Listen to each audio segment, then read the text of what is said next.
Teman Brotherhood. Oke, Bismillah, Assalamualaikum warahmatullahi wabarakatuh.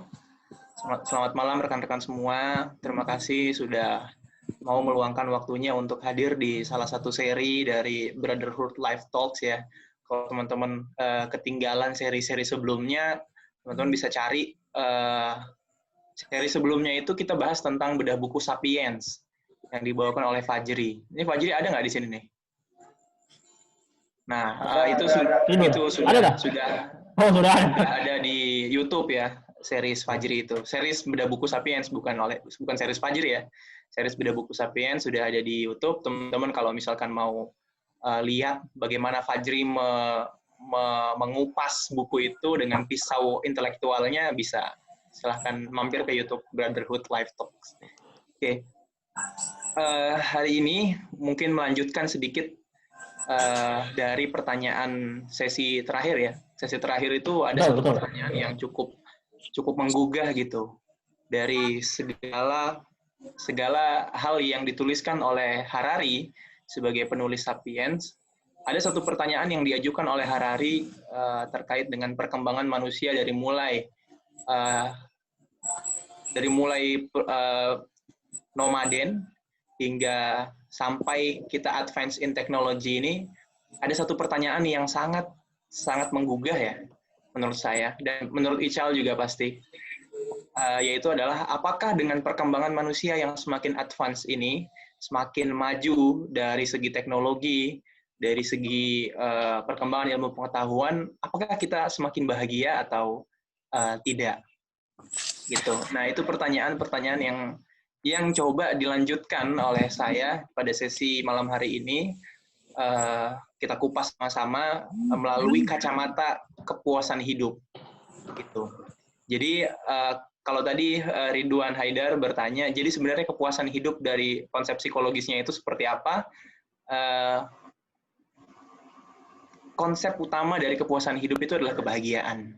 Nah, tapi kebahagiaan yang seperti apa yang membangun kepuasan hidup ini? Nah, itu yang akan coba kita telaah satu persatu. Mungkin nanti saya coba presenting 1 jam aja ya, sampai jam 9 mungkin. Jadi minta tolong diingatkan waktunya, moderator, kalau misalkan berlebih. Diinterupsi aja. Tinggal setengah jam lagi, tinggal 15 menit lagi. Soalnya kadang-kadang kalau lewat chat saya nggak baca. Berapa lama, Fit? Sorry.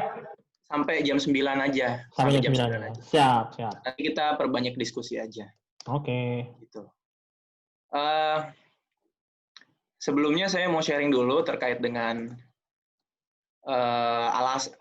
bukan alasan sih, apa ya?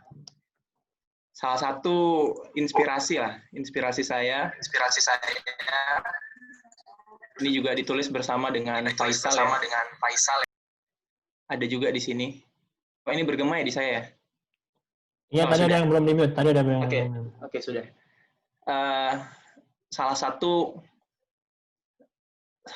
Jadi saya tuh mulai concern terkait dengan isu kebahagiaan, isu kepuasan hidup dan lain sebagainya itu ketika tahun 2016. Itu 4 tahun yang lalu lah ya. Nah, kebetulan ada salah satu rekan saya namanya Faisal, beliau juga kebetulan hadir di sesi malam ini. Kita punya satu concern yang sama. Kita mulai mulai berpikir tentang kenapa sih ada orang yang bahagia, kenapa ada orang yang nggak bahagia. Waktu itu isu yang sangat related dengan kami adalah quarter life crisis. Nggak tahu nih kalau Ical diterpa quarter life crisis atau enggak. Tapi waktu itu salah satu isu yang membuat saya mulai berpikir terkait dengan kebahagiaan dan kepuasan maupun kebenaran ya, itu adalah quarter life crisis.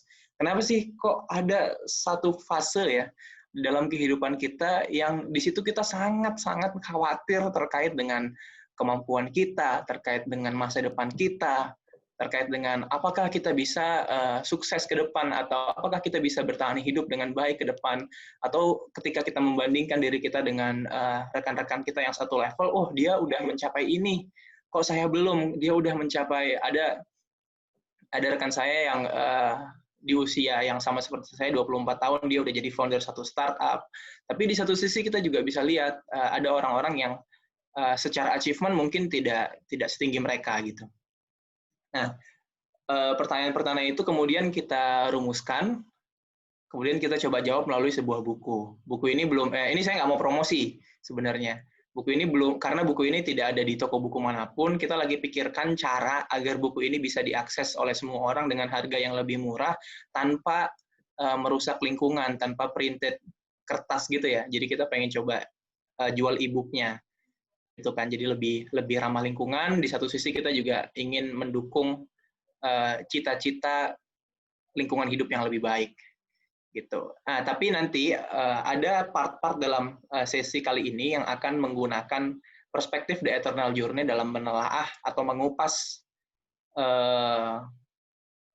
bahasan kita hari ini, yaitu kepuasan hidup ya. Gitu. Nggak ada promosinya kan ya? Nggak ada promosinya kan? Saya cuma mau kasih disclaimer aja. Kalau nanti perspektif The Eternal Journey akan mempengaruhi bagaimana saya membahas dan menelaah apa yang ada dalam materi sesi malam hari ini. Gitu. Tadi sudah sempat saya singgung di awal bahwa kepuasan hidup, konsep kepuasan hidup itu sangat erat kaitannya dengan kebahagiaan gitu, happiness gitu ya. Tapi pandangan umumnya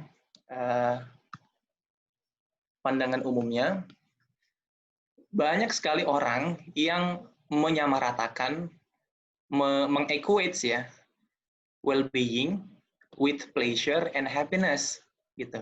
Jadi secara psikologis, kalau misalkan kebahagiaan itu diturunkan, dilihat dari sudut pandang psikologis, kan kebahagiaan kan bahasa Indonesia ya. Ketika kita pakai kacamata psikologi untuk melihat kebahagiaan, kita akan menemukan beberapa termin, beberapa istilah.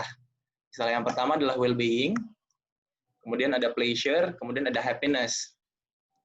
Nah, pandangan orang secara umum ini disampaikan oleh Kahneman dan Ryan and Deci ya, bukan saya yang menyampaikan ya. Walaupun saya juga sempat menjadi orang yang disebut dalam statement ini, bahwa ada pandangan yang menyamaratakan antara well-being, pleasure, dan happiness. Jadi ada, kalau ditranslate per bahasa Indonesianya, per katanya, ada yang menyamaratakan antara kesejahteraan, well-being, kemudian kesenangan, pleasure, dan happiness gitu. Padahal sebenarnya secara konstruk psikologi ini adalah dua konsep kebahagiaan yang sangat berbeda. Makanya saya coba pecah di sini dengan tanda versus. Jadi well-being versus pleasure and happiness. Kesejahteraan ditandingkan dengan kesenangan dan kenikmatan ya. Kalau pleasure itu kenikmatan ya, kenikmatan dan kesenangan. Ya, ya. Nah, kenapa pada akhirnya ada tiga termin ini? Ya kan? Kenapa pada akhirnya ada tiga termin ini? Karena secara perkembangannya gitu, ada hal-hal yang tidak bisa ada misteri yang tidak bisa dipecahkan oleh pleasure and happiness, dan hanya bisa dipecahkan oleh well-being gitu. Jadi secara perkembangan ya, secara timeline-nya mungkin ini tahun 19 kok 18 ditulisnya.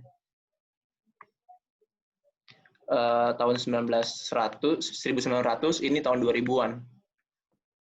1900 tuh karena karena ekonomi ya, kita bicaranya mohon maaf juga nih kalau misalkan lompat-lompat ya, karena memang konsep kebahagiaan sendiri itu akan sangat erat kaitannya dengan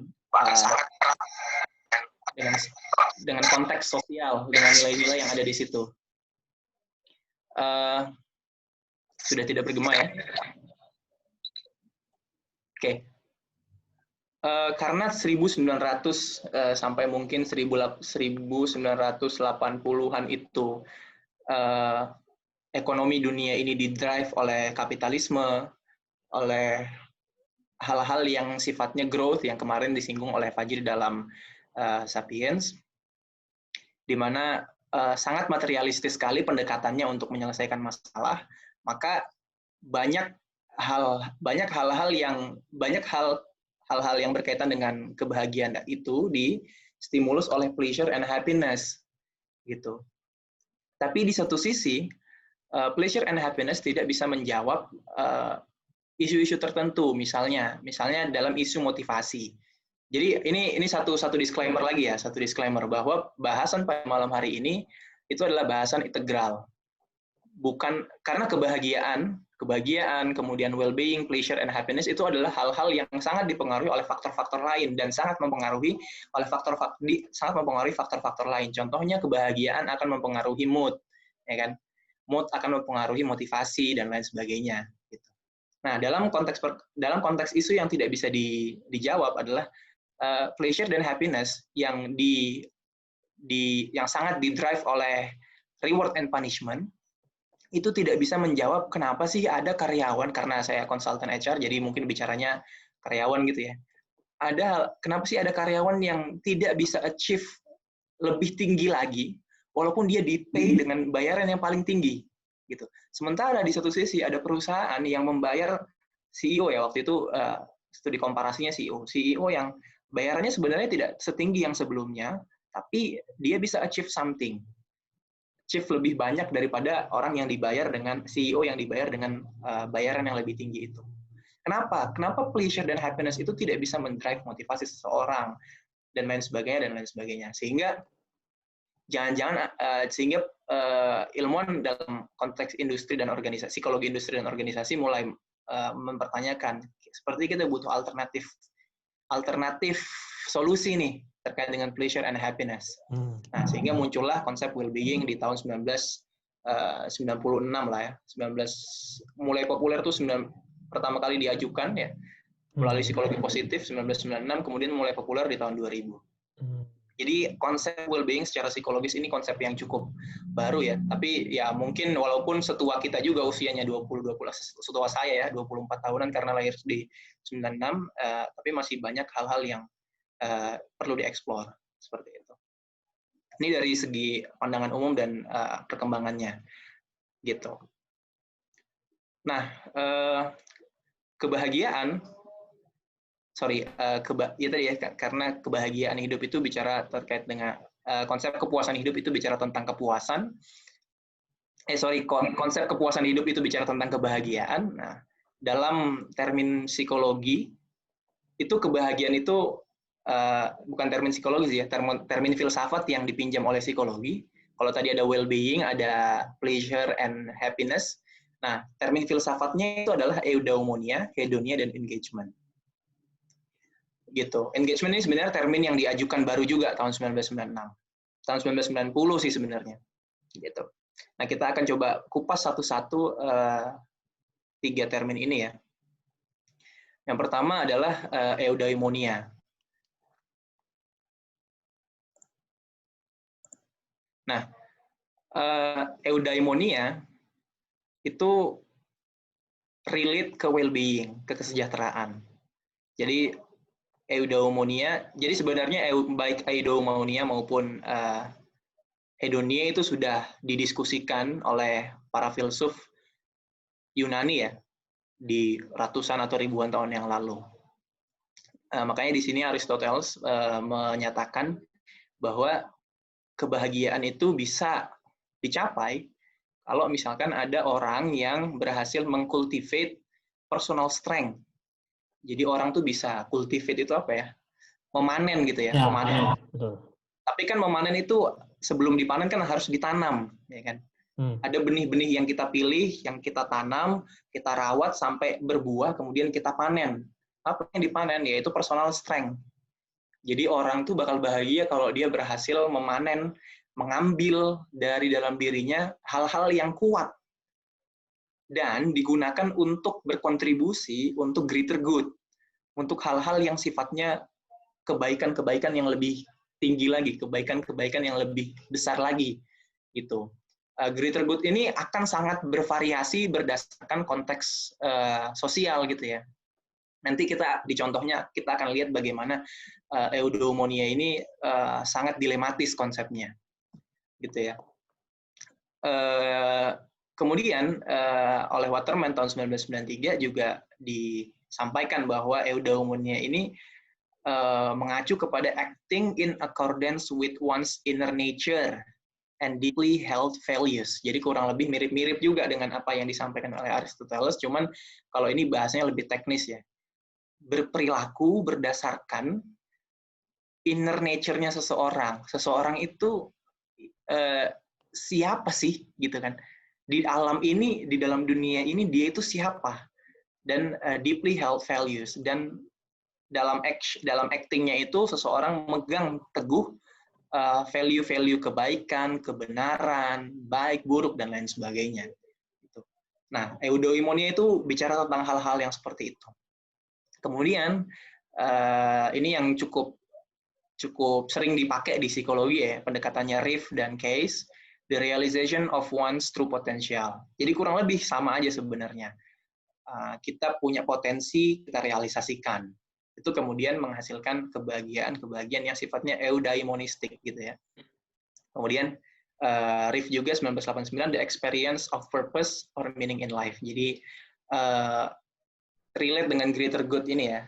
Greater good kan bicaranya terkait dengan ada kebaikan yang ingin kita tuju, makanya kita berkontribusi di dalamnya.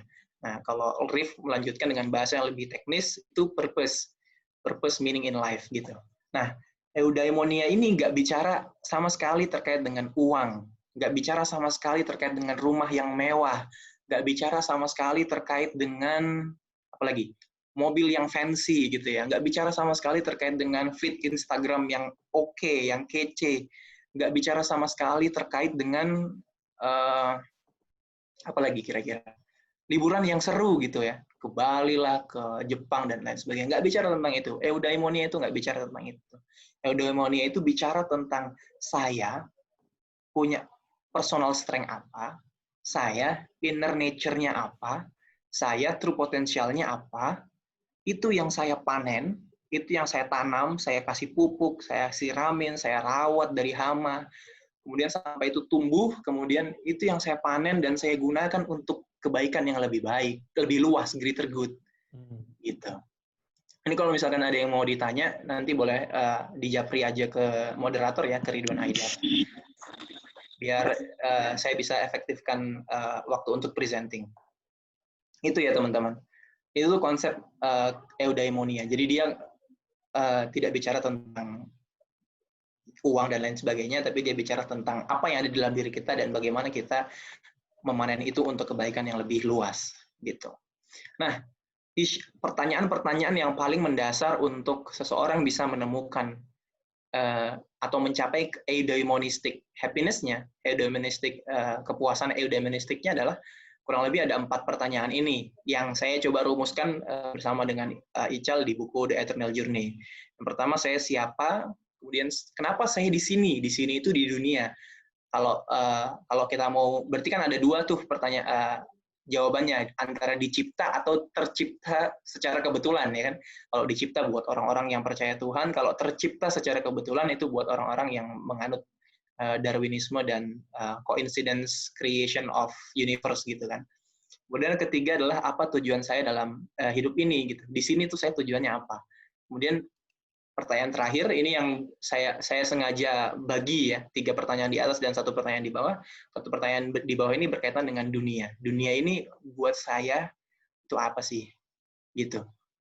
Jadi ini akan kontras sekali kalau misalkan kita bandingkan dengan kebahagiaan yang sifatnya materialistik ya, yang hedonistik dan materialistik gitu. Jadi jangan kira nih Muhammad Hatta nih ya, salah satu wakil presiden pertama RI, bukan salah satu, memang beliau wakil presidennya, nggak punya sepatu pantofel yang bagus itu adalah sebuah kesengsaraan. Ya kan, ada satu cerita yang dinarasikan di bukunya tulisannya Soekarno, saya lupa judulnya, tapi warna merah tebal segini. Di situ ditulis terkait dengan strategi-strategi Soekarno dalam berdiplomasi, strategi-strategi Soekarno untuk menggali informasi dari Belanda melalui pekerja seks komersial dan lain sebagainya. Di situ juga ada cerita tentang ini. Jadi Hatta itu sampai dikomentarin sama Soekarno. Ya mungkin kalau bahasa sekarangnya, bro, lu beli sepatu ngapa?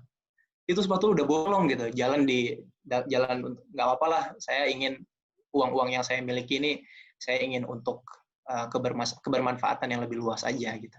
Jadi jangan dikira Hatta itu dengan sepatunya yang bolong-bolong itu nggak bahagia, itu sengsara. Jangan dikira, karena Hatta itu punya satu konsep cita-cita ekonomi Pancasilais yang ingin dia capai gitu, ya kan?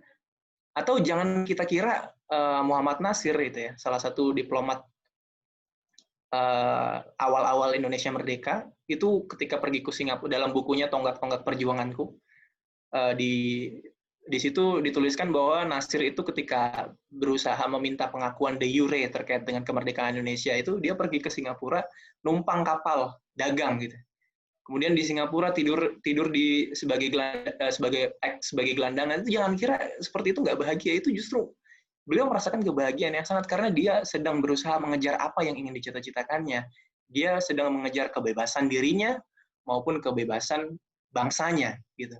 Jadi itu ya. Jadi kita konsep eudaimonistik itu nggak bicara terkait dengan itu. Dan itu untuk mencapai itu pertanyaan-pertanyaan ini perlu dijawab. Saya siapa? Kenapa saya diciptakan? Tujuan saya ada di sini. Kalau Hatta kan mungkin tujuannya adalah saya ingin berkorban untuk kemerdekaan dan lain sebagainya. Kenapa saya dicipta? Ya karena saya dan lain sebagainya. Dunia ini untuk apa? Untuk kalau saya boleh menebak versinya Hatta ya untuk menciptakan akses yang sama terhadap sumber daya, ya karena gagasan ekonominya kan terkait dengan kooperasi ya, bukan korporasi, gitu. Yang agak bertolak belakang dengan kapitalisme yang sesi lalu kita bahas, gitu. Ini kemudian contoh kedua terkait dengan eudaimonistik. Ini dari Marie Curie. Marie Curie ini salah satu ilmuwan yang cukup saya kagum ya terhadap pengorbanannya, karena dia ini perempuan yang pertama, perempuan di tengah Eropa tahun 1990 yang melihat bahwa perempuan tuh ya nggak usah kerja lah, jadi ibu yang baik saja lah dan lain sebagainya, tapi dia mau mendobrak itu dengan menjadi ilmuwan dan meneliti zat-zat radioaktif yang sehingga dia ini meninggal karena zat radioaktifnya itu. Kenapa sih? Maksudnya kan pertanyaannya kenapa sih Marie Curie itu mau melakukan itu semua gitu, sampai dia mengorbankan nyawanya gitu? Apakah itu bukan hal yang pain buat dia gitu ya, penderitaan buat dia? Tapi ternyata nggak juga gitu. Kalau dilihat dari sudut pandang eudaimonis nggak juga. Karena dalam satu statementnya yang cukup terkenal, we must believe that we are gifted for something, kan? Berarti kita tuh diberikan benih yang unggul oleh baik antara itu Tuhan atau proses evolusi manusia, ya kan? Kalau orang yang percaya dengan Harari ya proses evolusi manusia memberi kita gift kita something special, ya kan? Tapi kalau yang percaya Tuhan ya Tuhan yang memberikan kita sesuatu yang spesial. Dan itu adalah sesuatu hal yang besar. That's these things. And whatever cost must be attained. Dan itu harus di-achieve gitu. That's why walaupun nyawanya Marie Curie, ya itu tetap akan dicapai. Walaupun nyawanya harus dikorbankan gitu ya. Nah, greater good-nya kalau menurut saya Marie Curie ini curiosity ya. Karena dia curious terkait dengan ada unsur-unsur di tabel periodik yang belum dieksplor, dia mau eksplor dan sebagainya. Seperti itu. Nah, ini juga salah satu contoh ya. Salah satu anime yang lagi hype juga karena season terakhirnya muncul kan. Kalau Eren nih memperjuangkan kebebasan. Greater good-nya adalah kebebasan. Walaupun ujung-ujungnya ini spoiler sedikit, walaupun ujung-ujungnya Eren tuh memilih untuk menghancurkan seluruh dunia, untuk membebaskan kaumnya dari kebencian ya, tapi dia memilih kebebasan. Jadi ini adalah disinilah dilematisnya eudaimonistik. Kalau tadi kita melihat Nasir, Hatta, kemudian Marie Curie maupun Eren di sini, dia tuh bahagia dalam melakukan apa yang dia anggap penting buat dirinya. Di satu sisi Hitler misalnya dalam pembantaiannya atau dalam penaklukan Eropanya yang membunuh banyak orang, yang menstimulus perang sana-sini dan lain sebagainya. Jangan dikira Hitler itu depresi karena dia membunuh banyak orang. Ya enggak juga. Kalau dari sudut pandang eudaimonistik, dia bahagia melakukan itu. Jadi greater good-nya itu akan sangat bergantung dari konteks sosial dan value-value yang ada di situ. Kan value-nya Hitler kan sangat dipengaruhi oleh Friedrich Nietzsche kan. Dan Nietzsche sangat dipengaruhi oleh Das Kapitalnya Marx, dan Das Kapitalnya Marx sangat dipengaruhi oleh evolusinya Darwin. Jadi Hitler beranggapan bahwa ras unggul adalah ras Arya. Ras non Arya itu ras-ras yang tidak berhasil berevolusi, sehingga ya dia adalah dalam tanda kutip hewan juga gitu. Hewan itu secara naturalnya bisa dimanfaatkan oleh manusia untuk tujuan manusia itu. Terlepas dari banyak anggapan-anggapan lain terkait dengan pemikiran Hitler, itu salah satu pemikiran yang mendrive dia untuk conquer Eropa waktu itu. Gitu. Nanti kalau pertanyaan-pertanyaan ini sengaja nggak saya singgung lebih dalam ya, nanti kita diskusikan aja karena waktunya cukup singkat. Berapa menit lagi, Du? Masih 30 menit lagi, jam 9 kan? Ya, 30 menit lagi, oke. Masih panjang ya, Fit? Oke. Nggak apa-apa, nanti kita diskusi aja terkait 4 pertanyaan itu. Nah, ini hedonia, teman-teman. Sama ya, tadi sudah saya state di awal bahwa hedonia itu juga sebenarnya sudah diajukan konsepnya oleh filsuf namanya Aristoppus. Poin pentingnya adalah maximizing pleasure and minimizing pain, gitu kan? Memaksimalkan kesenangan, bukan kesenangan, pleasure itu apa tadi? Kesenangan ya? Iya. Maximizing pleasure and minimizing pain. Memaksimalkan kesenangan dan meminimalisir adanya penderitaan. Itu konsep hedonia. Jadi orang itu akan bisa bahagia menurut Aristoppus itu kalau misalkan dia maximizing pleasure and minimizing pain. Gitu. Nah, ini sangat erat kaitannya dengan sensory gratification. Kalau menurut Watson, John B. Watson 1895, dan sangat erat kaitannya dengan homeostasis stabilization. Gitu. Hedonia ini konsepnya cukup menurut saya cukup simpel, cukup sederhana, karena memang dari sana konsepnya hanya sederhana ini. Contohnya banyak sekali di dalam kehidupan kita, karena kita hidup di masyarakat yang sangat didrive oleh kapitalisme ya, walaupun kita ada di Indonesia yang ada value-value yang sifatnya eudaimonistik, tapi day-to-day operation kita tetap dipengaruhi oleh kapitalisme gitu. Udah kebayang belum contohnya kira-kira hedonia itu seperti apa? Gitu ya. Kalau misalkan makanya eudaimonia itu dengan hedonia itu diversuskan, karena dalam kasus-kasus tertentu misalnya hedonia, misalnya kita punya uang 100.000 nih, di satu sisi kita melihat ada orang yang juga butuh makan tapi nggak punya uang. Dan untuk membeli makan dia butuh uang kan. Akhirnya 100.000 itu kita robek ya. Nggak dirobek lah. Kita tukar 50.000, kemudian kita kasih ke dia.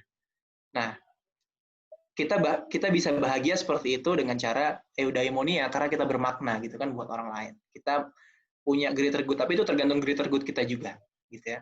Tapi menurut hedonia sebenarnya kebahagiaan juga bisa dicapai kalau misalkan kita nggak ngasih 100.000 itu ke dia. Kita datang aja ke restoran yang bisa kita beli makanannya dengan uang 100.000 itu secara maksimal gitu. Jangan sampai ada kembaliannya lah, kita habisin 100.000 itu untuk makan. Ya, kita makannya lebih enak kan dapat daripada 50.000, ya kan? Gitu. Kita mungkin dengan 100.000 dapat lobster, kalau 50.000 mungkin ya dapat lobster tapi ekornya gitu kan, dan lain sebagainya. Jadi kan mengurangi pleasure yang kita dapetin, gitu kan. Nah, kalau hedonia itu pendekatannya seperti itu, maximizing pleasure and minimizing pain, gitu. Nah,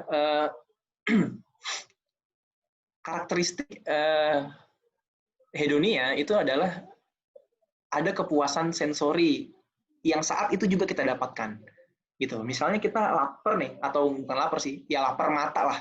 Kalau lapar kan terlalu jelas ya, lapar mata lah, kita pengen banget tiba-tiba malam-malam pengen banget burgernya McD gitu kan.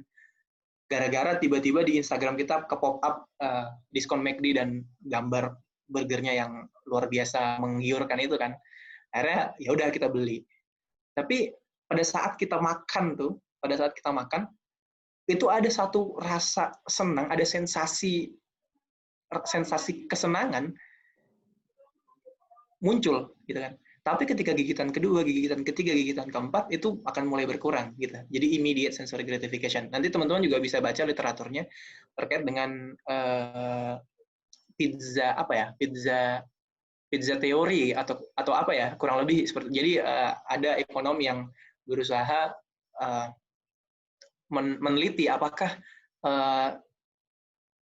sensory pleasure itu long lasting atau enggak gitu. Jadi dikatakan bahwa orang tuh ketika pengen sesuatu itu ketika dia dapat itu sensory pleasure-nya tinggi, tapi seiring berjalannya waktu dia akan menurun gitu. Makanya diistilahkan pizza. Pizza itu di slice pertama kan pizza ada beberapa slice tuh dalam lingkarannya. Slice pertama kita masih pertama kali datang apalagi pizzanya ada datang nih dari abang GoFood-nya. Kita ambil makan masih enak. Potongan kedua kita ambil makan udah mulai berkurang. Potongan ketiga udahlah udah kenyang, udah bosan, kasih aja ke orang. Nah, itu karakteristik hedonia gitu. Itu gara-gara teorinya diciptakan mungkin oleh orang-orang barat gitu ya. Tapi kalau mungkin diciptakan teori pizza tadi, kalau teori pizza tadi itu diciptakan oleh orang-orang Indonesia mungkin namanya warteg teori gitu ya. Suapan pertama, masih puas. Suapan kedua udah mulai nggak puas. Suapan ketiga dikasih ke kucing gitu kan. Gitu. Jadi poin karakteristik kedua adalah immediate sensory gratification. Dan sensory gratification itu karakteristiknya semakin lama dia sudah ada di dalam, sudah berhasil kita capai, semakin lama dari situ akan semakin turun. Gimana caranya biar dapetin sensory gratification yang kita dapatkan di awal itu? Kita harus melakukan itu lagi. Kita harus lapar lagi, beli lagi pizza lagi, ya kan? Pizza di suapan pertama enak lagi, ya kan? Tapi akan ada titik di mana kita bosan gitu. Akhirnya kita beli jangan pizza yang ini, pizza yang lain, dan lain sebagainya. Kurang lebih gitulah konsepnya, kebayang ya? Nah, kemudian sangat terkait dengan stabilisasi homeostasis. Nah, homeostasis ini adalah kondisi normalnya manusia, baik itu yang sifatnya biological maupun psychological, gitu. Jadi kalau misalkan di sini ada di mana ya? Di sini aja deh. Nah, ini jangan dilihat dulu ya tawazun atau balance-nya. Ini saya mau pinjam papan tulisnya aja. Misalnya di sini homeostasis tuh misalnya kita punya garis bilangan ya. Saya suka nih garis-garis bilangan nih. Ini 0, ini positif, ini negatif gitu ya. Di bawah sini itu kekurangan. Kurang. Di bagian sini ini lebih. Lebih gitu ya. Nah, homeostasis itu adalah di titik 0. Di titik 0 atau plus minus berapa lah, plus minus katakanlah 2%. Jadi kurang lebih areanya di sini. Gitu. Jadi homeostasis stabilization itu adalah karakteristik dasar hedonistik. Jadi kalau misalkan kita merasa kekurangan, hedonistik itu akan berusaha membawa kita dari titik kurang menuju titik 0 atau bahkan titik yang lebih tinggi lagi di sini. Gitu. Karena maximizing pleasure kan. Gitu. Jadi intinya dia membawa ke titik 0 atau titik yang lebih tinggi lagi. Misalnya kita lapar ya kan, kita kurang makan berarti kan kurang energi kan. Nah, pendekatan homeostasis karena maximizing pleasure, jadi kita dibawa ke sini atau bahkan lebih lagi dibawa ke sini. Ke titik di mana kita kenyang banget gitu. Atau misalkan kita punya mobil Alphard misalnya. Katakanlah mobil Alphard kan di tahun pertama kita punya mungkin di sini nih kepuasan kita. Tapi once Tesla muncul, wah ternyata kita melihat ada yang lebih lagi gitu kan. Akhirnya titik ini turun ke sini. Ya kan? Teslanya di sini. Ya udah, hedonistik membawa kita dari titik Alphard menuju titik Tesla. Gitu. Atau mungkin ada mobil-mobil yang membuat secara psikologis seenggaknya kita terpenuhi keinginannya. Misalnya apa? Misalnya Ferrari, sini dan lain sebagainya. Gitu ya kurang lebih ya konsepnya terkait dengan homeostasis. Kita hapus dulu.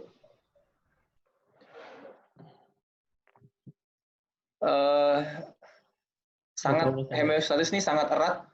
Contohnya di sekitar kita. Jadi mungkin nanti teman-teman, jadi nggak saya statement kira-kira contohnya seperti apa, gitu. Nah, kalau teman-teman jeli baik di slide hedonistik maupun eudaimonistik ada amalgam from engagement, gitu ya. Nah, maksudnya apa nih? Nah, ternyata ada satu bentuk kebahagiaan lagi yang dikemukakan oleh Mihaly ya. Nama akhirnya ini. Mihaly Csikszentmihalyi. Tapi nama depannya Mihaly, jadi saya nggak suka panggil nama belakangnya, saya panggil nama depannya karena nama belakangnya susah banget kita. Gitu. Jadi ada satu aktivitas namanya flow. Dia sebut konsepnya flow. Dasarnya engagement. Dasarnya keterikatan kita terhadap aktivitas itu. Gitu. Jadi ada aktivitas yang sangat engaging banget, sangat melekat dengan kehidupan manusia banget. Ketika kita melakukan itu, time passes quickly. Jadi waktu itu berjalan dengan cepat gitu ya. Kayak misalnya kita main PS gitu kan. Nah, main PS itu salah satu contoh, atau main FIFA kalau buat brotherhood tuh karena senang main FIFA. Nah, itu time passes quickly. Kadang-kadang main mulai dari jam 8 pagi sampai jam 8 malam juga rasanya tuh baru bentar gitu kan. Kemudian attention is focused on the activity, ya kan? Perhatian kita tuh fokus ke aktivitas itu, sampai kita bikin ribut tetangga-tetangga itu juga kita nggak terlalu peduli. Kemudian the sense of self is lost, kita keserap lah ke dalam aktivitas itu, gitu. Nah, tapi ini nggak sama dengan hedonisme, karena ada positive emotional experience, ya kan, yang menjadi pusat dari aktivitas itu. Gitu.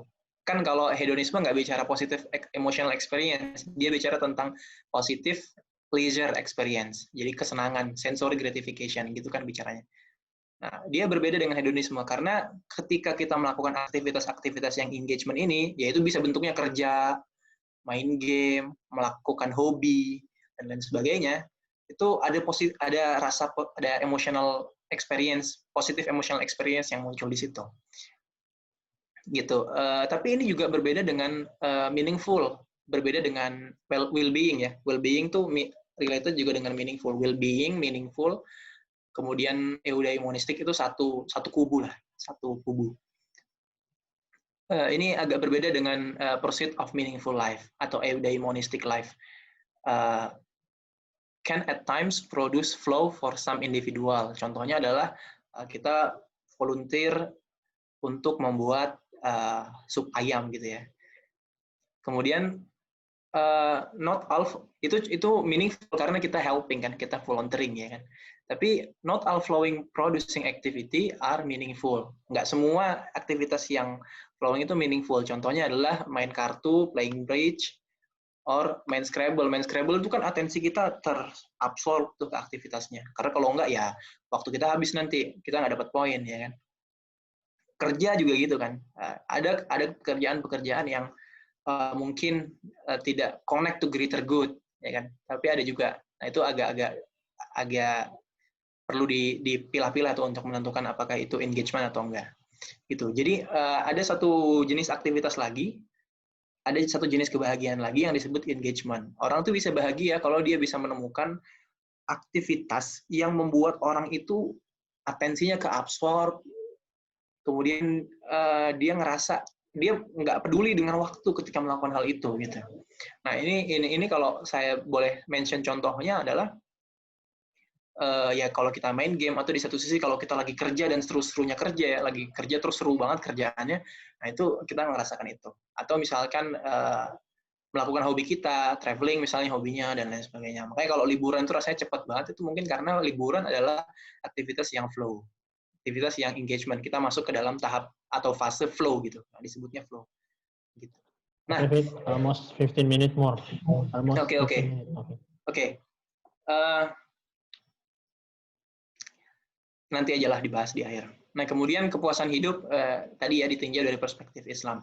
Baik eudaimonistik, hedonistik maupun flow itu kita coba tinjau dari perspektif Islam. Islam tuh gimana sih melihatnya?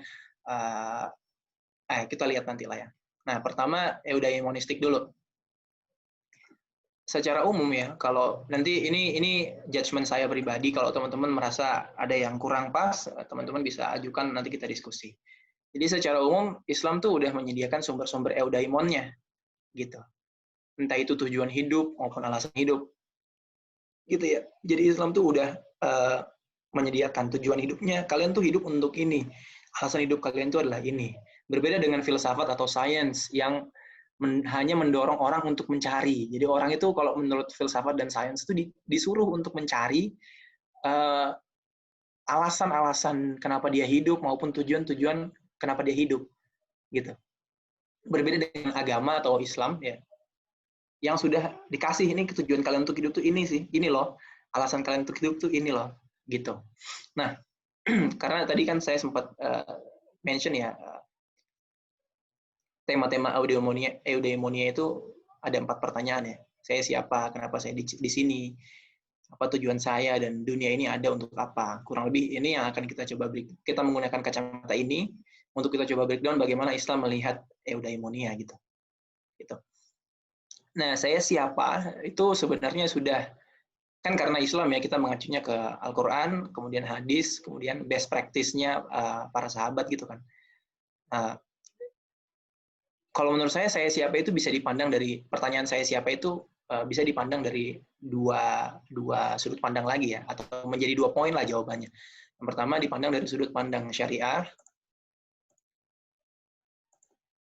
dipandang dari sudut pandang syariah, misalnya manusia adalah makhluk yang lemah menurut Anissa, kemudian manusia adalah makhluk yang bodoh, jahula, ya kan. Kemudian manusia adalah makhluk yang fakir atau dependen atau bergantung, atau nggak bisa hidup tanpa adanya bantuan, baik itu bantuan orang lain maupun bantuan Allah gitu kan. Kemudian adalah makhluk yang ingkar dan makhluk yang bersyukur. Di satu sisi ada juga mengatakan bahwa manusia itu adalah makhluk yang punya potensi untuk berbuat fujur atau berbuat keburukan maupun takwa, berbuat kebaikan.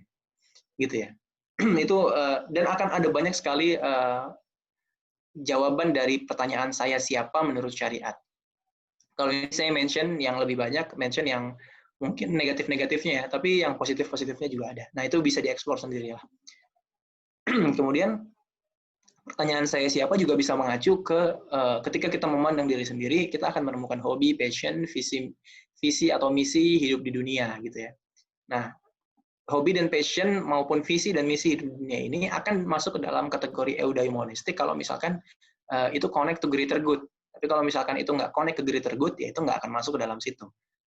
Kalau misalkan kita hobinya main golf, terus dari golf itu nggak ada hubungan dengan keadilan, perdamaian dunia, dan lain sebagainya, atau kebaikan yang menurut kita benar, itu cuma sebatas killing the time aja, ya itu bukan masuk ke eudaimonistik. Tapi kalau misalkan kita dengan main golf, kemudian kita juara main golf itu, dari uang hasil juara itu kita bagi-bagikan, atau kita bikin yayasan agar orang-orang bisa mengakses sumber daya dengan setara, nah itu bisa masuk ke dalam eudaimonistik. Gitu. Jadi poin kedua ini poin-poin yang sangat tergantung dengan situasinya. Gitu. Kenapa saya di sini gitu kan? Kenapa saya dicipta atau tercipta? Nah, ada pasti jawabannya cuma 2 nih, karena di Al-Quran cuma ada 2 gitu ya. Yang pertama adalah di surat Az-Zariyat ayat 56. Dan aku tidak menciptakan jin dan manusia, melainkan supaya mereka mengabdi kepadaku. Atau beribadah kepadaku, yang populer kan. Nah, beribadah dari kata abid ya kan, hamba. Jadi sesederhana konsepnya ibadah itu adalah sesederhana mengikuti apa yang diperintahkan oleh tuannya, ya kan. Hamba itu disebut baik kalau misalkan dia mengikuti perintah tuannya, ya kan. Nah, begitu juga dengan ibadah. Ibadah itu mengacu bukan cuma hanya tentang sholat, bukan hanya tentang baca Quran, sedekah dan lain sebagainya, tapi melakukan apa yang tuannya perintahkan, melakukan apa yang Allah perintahkan, dan tidak melakukan apa yang tidak diperintahkan atau menjauhi larangannya, gitu kan. Nah, itu konsep ibadah tuh. Jadi kenapa saya diciptakan di sini? Ya untuk ini, gitu. Itu tujuan personalnya gitu. Untuk level personal. Tapi untuk level yang lebih baik lagi, untuk level yang lebih luas lagi, kita bisa mengacu ke surat Al-Baqarah ayat 30. Jadi ceritanya waktu itu Allah menciptakan manusia gitu ya. Allah menciptakan manusia. Kemudian malaikat nanya, ya Allah, ngapain sih kok manusia diciptakan gitu ya? Manusia kan suka membuat kerusakan, suka menumpahkan darah, ini berbuat kerusakan, menumpahkan darah. Tapi di satu sisi, padahal kami, malaikat gitu ya, selalu bertasbih dan memujimu gitu. Kenapa malah diciptakan makhluk yang justru melakukan kerusakan gitu? Itu kebingungan malaikat ya kan. Kemudian Allah menjawabnya, Sesungguhnya aku mengetahui apa yang tidak kamu ketahui. Qala inni a'lamu ma la ta'lamun. Allah mengetahui apa yang tidak diketahui. Nah, poin penting di nomor 2 ini adalah sesungguhnya aku hendak menjadikan seorang khilafah di muka bumi ini. Khilafah itu mengacu ke wakil ya. Jadi banyak orang yang berpikir bahwa khalifah atau khilafah itu artinya pemimpin. Tapi sebenarnya khalifah atau khilafah itu artinya pewakil. Jadi suatu entitas yang mewakili entitas tertentu. Jadi kalau manusia itu diciptakan di muka bumi itu sebagai khalifah, maka Allah itu pengen memberikan bumi kepada manusia untuk dikelola. Jadi manusia itu sebagai wakil Allah di muka bumi untuk apa? Untuk menerapkan prinsip-prinsip yang Allah ingin terapkan di bumi. Gitu. Nah, itu ya poin khalifah. Kemudian apa tujuan saya di sini? Di saya ini, typo di sini. Nah, jadi di sini tuh di bumi gitu, di dunia ini, di kehidupan ini, poin pertamanya 1, beribadah, poin keduanya menjadi khalifah tadi.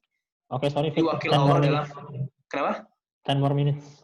Oke, wakil Allah dalam menerapkan nilai-nilai Islam.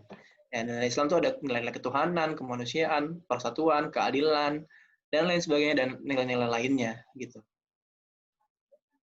Nah, kemudian ini sebagai apa namanya heads up aja ya. Jadi ketika ini nyambung dengan poin kedua nih. Jadi ketika Allah, jadi Allah tuh sempat berdiskusi ya dengan, bukan berdiskusi, berdialog ya, menawarkan beberapa makhluk untuk menjadi wakil, menjadi khalifah di muka bumi. Allah tawarkan kepada langit dan kepada bumi juga Allah mau menawarkan, kepada gunung-gunung. Tapi semuanya tuh nggak mau gitu. Semua itu nggak mau mengambil amanah, mengambil peran sebagai khalifah. Tapi kemudian manusia mau untuk mengambil peran itu. Gitu. Jadi di sini menurut Islam kita nggak punya tujuan lain selain menjadi khalifah itu sendiri. Ya ini mungkin bisa didiskusikan lah buat orang-orang yang atau buat teman-teman yang mungkin basic kepercayaannya berbeda. Tapi pasti di setiap agama 4 pertanyaan ini adalah 4 pertanyaan yang bisa dijawab, baik itu agama maupun masyarakat ya. Even masyarakat kapitalis banget, dia akan bisa menjawab pertanyaan ini. Tapi apakah itu terkoneksi dengan greater good atau enggak? Kemudian dunia ini ada untuk apa gitu ya? Di poin 1 di surat Al-Hadid ayat 30 disebutkan bahwa ketahuilah bahwa sesungguhnya kehidupan dunia itu hanyalah permainan dan sesuatu yang melalaikan, perhiasan dan bermegah-megahan antara kamu serta berbangga-bangga tentang banyaknya harta dan anak, seperti hujan yang tanaman-tanamannya mengagumkan para petani. Kemudian tanaman itu menjadi kering dan kamu lihat warnanya kuning, kemudian hancur dan masih ada ayat selanjutnya.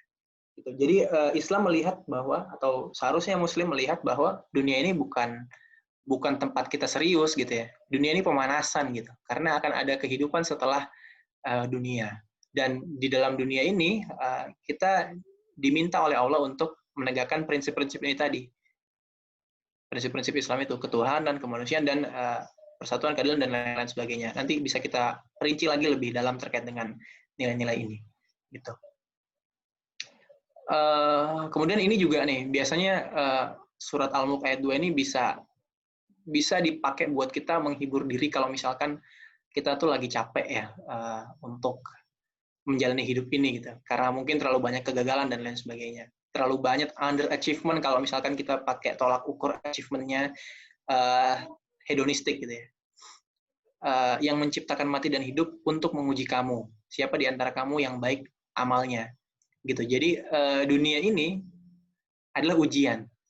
Kenapa ini ujian? Karena kita dikasih amanah kan, karena dikasih kesempatan oleh Allah untuk mengelola bumi ini, menjadi wakil Allah untuk mengelola bumi ini dengan nilai-nilainya, untuk bisa melihat bahwa pengelolaan kita ini sesuai dengan prinsip Allah atau enggak, ya kita akan diuji. That's why di satu sisi kehidupan dunia ini adalah amanah, di situ kita harus menerapkan nilai-nilai nilai-nilai Islam di situ, tapi di satu sisi juga kita akan sering dengan diuji gitu. Untuk melihat apakah kita udah benar-benar mengaplikasikan value-value itu atau belum dalam kehidupan kita. Gitu. Kemudian di satu sisi, di poin 3 dan poin 4 ini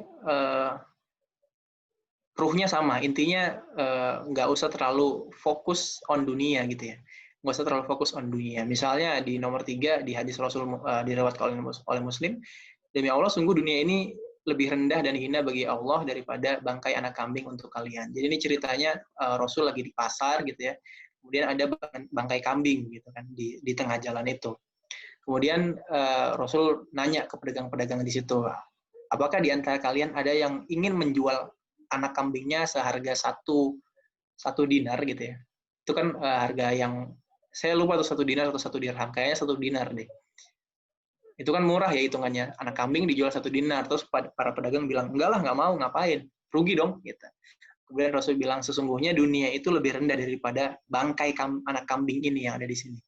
Tuh. Jadi ini eudaimonistiknya dalam perspektif Islam gitu. Yang pertama adalah nggak mungkin Islam udah menawarkan ini loh, bahwa ini loh kamu, ini kenapa kamu diciptakan, ini tujuan hidup kamu, dan ini dunia ini diciptakan tuh untuk ini. Ini eudaimonistik yang ditawarkan oleh Islam. Dan pertanyaan dunia ini ada untuk apa, itu akan banyak sekali jawaban-jawabannya. Gitu. Agak berbeda dengan filsafat dan sains yang kita diminta untuk mencari. Gitu. Makanya jangan heran kalau misalkan Hitler, mungkin Nietzsche ya, Friedrich Nietzsche itu menemukan bahwa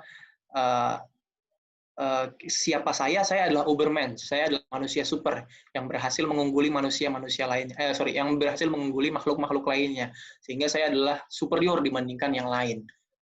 Kemudian didukung oleh perspektif lain sehingga terjadinya alasan logis untuk melakukan penindasan dan lain sebagainya. Tapi ini kurang lebih adalah teaser terkait dengan eudaimonistik dalam perspektif Islam. Kurang lebih seperti ini. Kemudian hedonia dari perspektif Islam. Islam menyediakan sumber secara umum ya, Islam menyediakan sumber-sumber hedonistik, entah itu kebahagiaan maupun penderitaan maupun instrumen yang menciptakan kedua ini. Kebahagiaan misalnya uang, mobil, kemudian rumah yang bagus, pasangan yang cantik, anak yang gemes-gemes gitu kan, dan lain sebagainya, maupun penderitaan itu sendiri, untuk disikapi dan dikelola berdasarkan prinsip-prinsip nilai eudaimonistik Islam itu sendiri gitu ya. Jadi pengelolaan hal-hal yang sifatnya hedonia itu akan sangat kembali ke akan sangat berdasar pada nilai-nilai ini nih. Ketuhanan, kemanusiaan, persatuan, keadilan, mungkin kesejahteraan, mungkin kesamarataan, mungkin lingkungan yang baik, lingkungan yang hijau, dan lain sebagainya. Jadi pengelolaan dunia itu akan sangat bergantung dengan nilai-nilai eudaimonistik, sehingga tema utama hedonia itu maximizing pleasure and minimizing pain. Kalau diartikan, nah ini masalahnya. Masalahnya adalah maximizing pleasure and minimizing pain itu tidak ada tafsir teknisnya, tidak ada indikator-indikator realnya gitu. Sehingga kalau misalkan ini kita maknakan sebagai bermegah-megahan, maka di Al-Quran sudah diingatkan oleh surat At-Takasur, bermegah-megahan dengan harta telah melalaikan kalian dari tugas kalian sebagai khalifah, dari tugas kalian sebagai hamba yang harus beribadah, dari tugas kalian untuk menegakkan nilai-nilai keislaman. Itu sehingga konsep maximizing pleasure dan minimizing pain ini, hemat saya, ini agak tidak bisa diaplikasikan seluruhnya. Paling mungkin adalah optimizing our pleasure dan kalau minimizing mungkin nggak juga ya, gitu. Tapi kita bahas coba poin-poin di sini. Minta waktu 10 menit lagi, Siap. Oke. Regulating pain kali ya. Ya, mungkin regulating pain, ya benar. Mungkin optimizing pleasure dan regulating pain, jadi meregulasi penderitaan. Karena di titik-titik tertentu ada sikap-sikap terpuji tapi kita harus menderita gitu. Ketika misalnya pengorbanan kita harus menderita. Karena kalau nggak menderita ya nggak ada yang dikorbankan, ya kan? Nah, kita bahaslah satu persatu nanti. Kemudian di surat An-Nahl ayat 32, katakanlah siapa yang mengharamkan perhiasan dari Allah yang telah dikeluarkannya untuk hamba-hambanya, dan siapa pulakah yang mengharamkan rezeki yang baik. Ini pertanyaan kepada Allah gitu ya. Pertanyaan dari Allah kepada orang-orang yang mengatakan bahwa jangan punya perhiasan gitu, jangan punya rumah yang mewah gitu. Jadi di satu sisi Islam itu membolehkan kita untuk punya mobil, mungkin Tesla gitu ya, yang paling baru dan lain sebagainya, punya rumah yang mewah dan lain sebagainya. Tapi yang tidak diperbolehkannya adalah bermegah-megahan, aktivitas bermegah-megahan. Nah itu nanti gimana operasionalisasinya mungkin kita bisa diskusi. Kemudian poin nomor 3 ini juga mendukung poin nomor 2 nih. Sebaik-baiknya harta ialah yang berada pada orang soleh. Jadi karena cara berpikirnya adalah karena orang soleh itu adalah orang-orang yang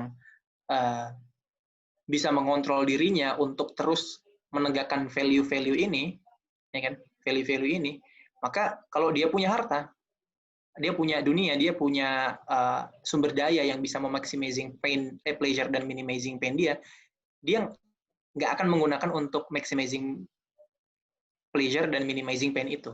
Tapi dia akan ya optimizing pleasure sampai nggak dimaksimalkan, tapi sampai dia cukup puas. Kemudian dia akan pain dengan harta itu agar nilai-nilai ini bisa dirasakan. Misalnya nilai terkait dengan kemanusiaan. Ada orang yang misalnya saudara-saudara kita yang ada di Sulawesi baru terkena bencana, ataupun Kalimantan Selatan ya baru terkena bencana. Kalau misalkan kita pakai prinsipnya maximizing pleasure dan minimizing pain, kita nggak akan share our resource, gitu ya. Kita nggak akan share gaji kita nih nanti di bulan Januari ini ke mereka, gitu. Tapi karena Islam itu tidak mengajarkan maximizing pleasure dan minimizing pain, paling mungkin adalah optimizing pleasure and regulating pain, ya kita harus bisa meregulasi pain kita gitu. Jadi kalau dalam Islam itu jangan pernah takut kalau kita menderita. As long penderitaan kita itu didasari oleh hal-hal yang sifatnya nilai-nilai keislaman ini, maka itu menjadi nilai gitu, menjadi ibadah gitu buat Islam gitu. Buat Allah, buat diri kita ya, buat diri kita. Jadi ibadah buat diri kita. Kemudian di poin nomor 4 nih, dan dia itu Allah, dan dia telah menciptakan kuda bagal dan keledai agar kamu menungganginya dan menjadikannya perhiasan, dan Allah menciptakan apa yang kamu tidak mengetahuinya. Jadi sangat lumrah kita kalau misalkan pengen punya perhiasan dan lain sebagainya. Tapi yang tidak boleh adalah ya ini tadi bermegah-megahan, dan mungkin 3 poin di bawah ini nih. 3 poin di bawah ini yang akan kita bahas nanti. Gitu. Kemudian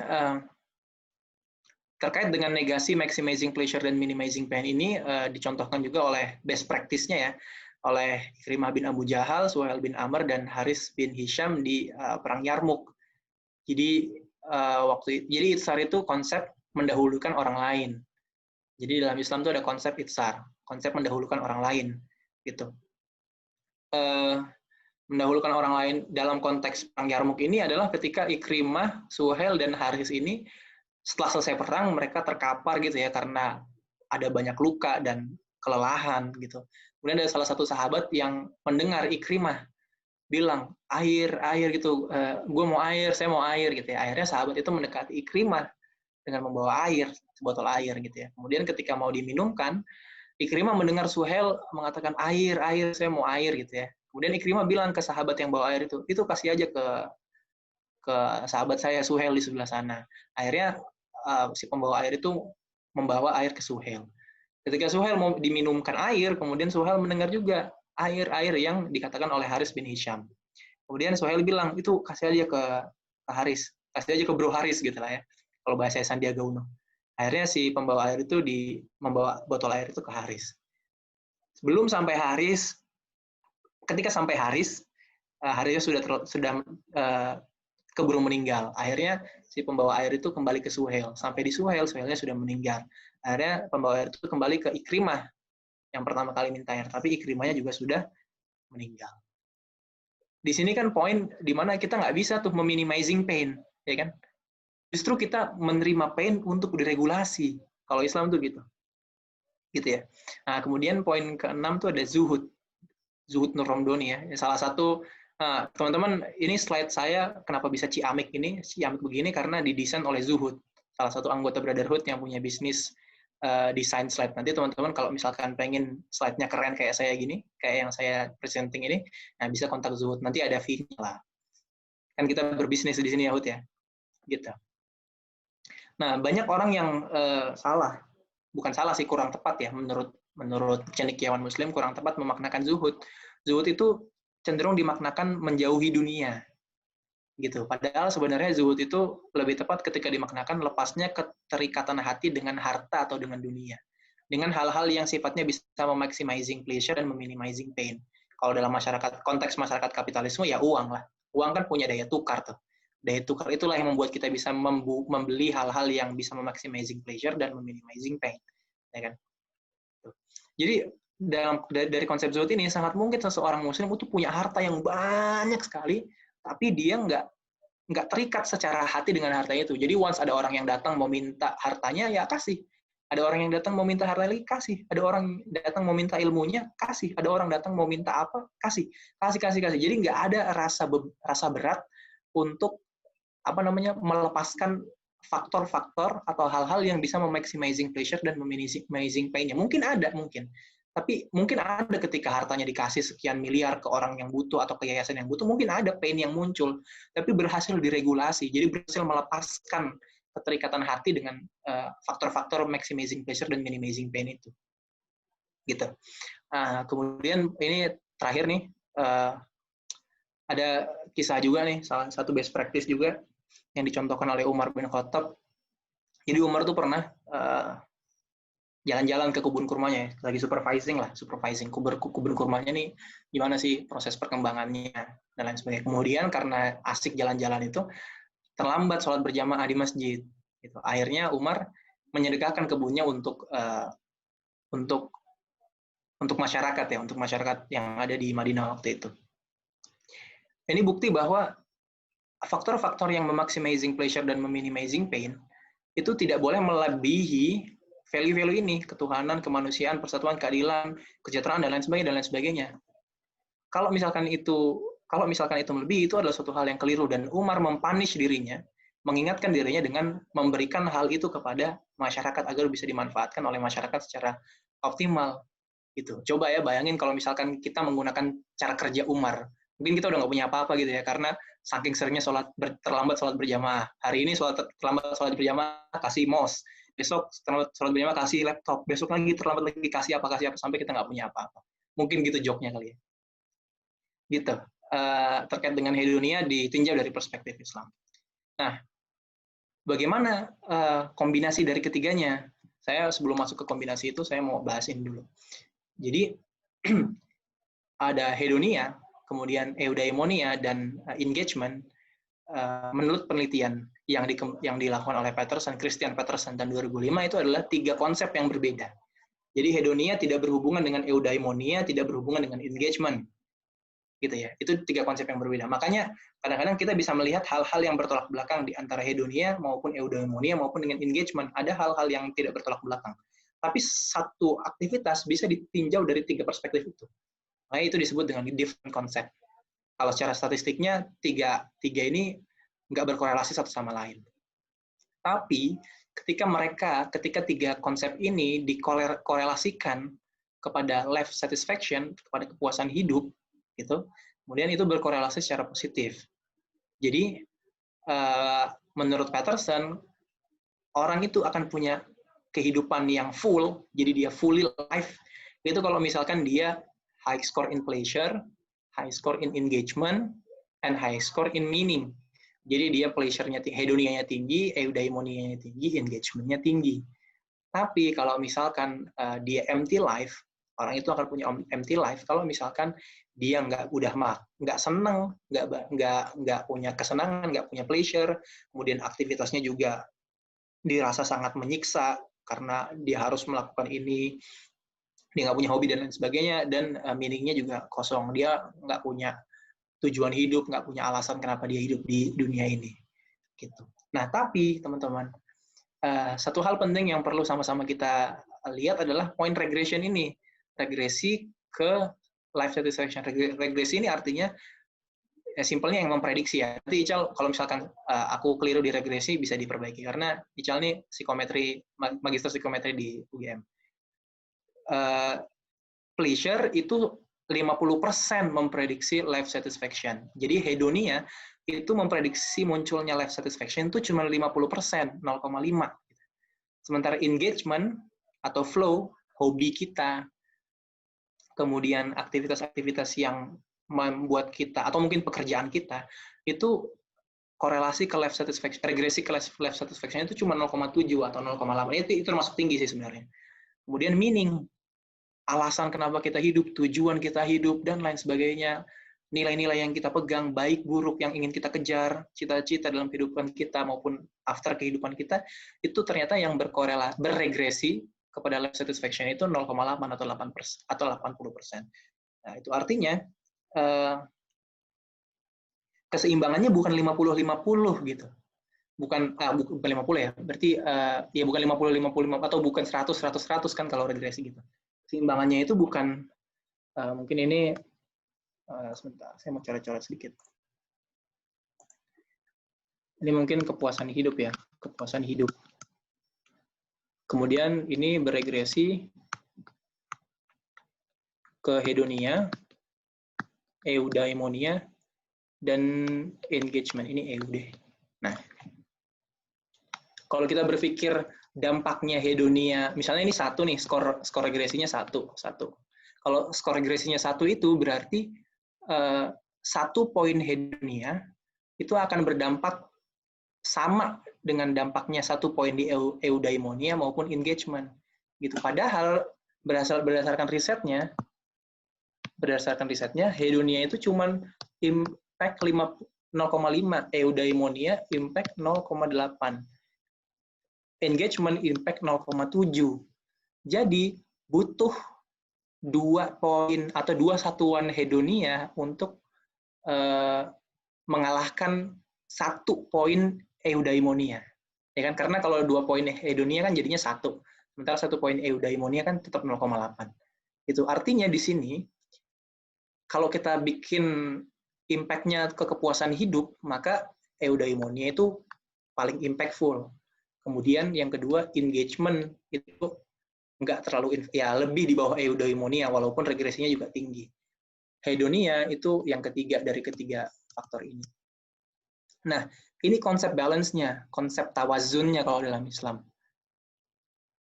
Kita nggak akan bahagia kalau kita terus-terusan main di hedonia. Gitu. Kita nggak akan bahagia juga kalau misalkan kita terus-terusan, kita nggak akan puas hidup kita kalau misalkan kita cuma main di engagement. Kita cari passion kita doing passion kita sampai uang kita habis, sampai waktu kita habis dan lain sebagainya. Even kita juga nggak akan bisa hidup dengan baik kalau misalkan kita terus-terusan main di eudaimonia. Kita nggak punya rumah yang layak, kita nggak punya teman-teman yang bisa diajak mainin hobi kita. Di konsep kepuasan hidup itu balance-nya adalah ketiga-tiganya ada dengan kita memperhatikan eudaimonianya nomor 1, kemudian engagement-nya nomor 2, kemudian hedonistiknya nomor 3. Kalau menurut Christian Peterson ya, berarti kita akan sangat concern dengan ini, nilai-nilai ini. Kita akan concern dengan poin-poin ini semua. Kalau kita Muslim ya, kita akan concern ini concern kita nomor 1 untuk meletakkan pondasi-pondasi kebahagiaan. Kemudian kita akan concern dengan ini, engagement kita. Lalu kemudian prioritas ketiga kita akan concern dengan ini, maximizing pleasure dan minimizing pain. Yang konsepnya ini menurut saya tidak relevan dengan konsepnya Islam. Karena konsepnya Islam tadi optimizing pleasure dan regulating pain. Gitu. Itu mungkin yang bisa disampaikan. Kita diskusilah lebih lanjut nanti. Oke, Masya Allah. Terima kasih, Fit. Makasih, Fit. Wah, gila sih. Daging banget ini buat gua. Ini benar-benar orang-orang juga merasa, kalau yang gua lihat dari komentar-komentar privately ke gua nih udah sangat antusias nih dengan materi ini. Sudah ada 2 pertanyaan bahkan. Boleh.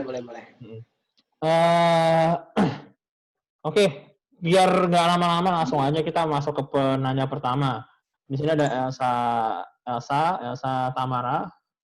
Ini gue bakal copy pertanyaannya, gue share di everyone sambil dibaca nanti ya, biar nggak ada yang lupa.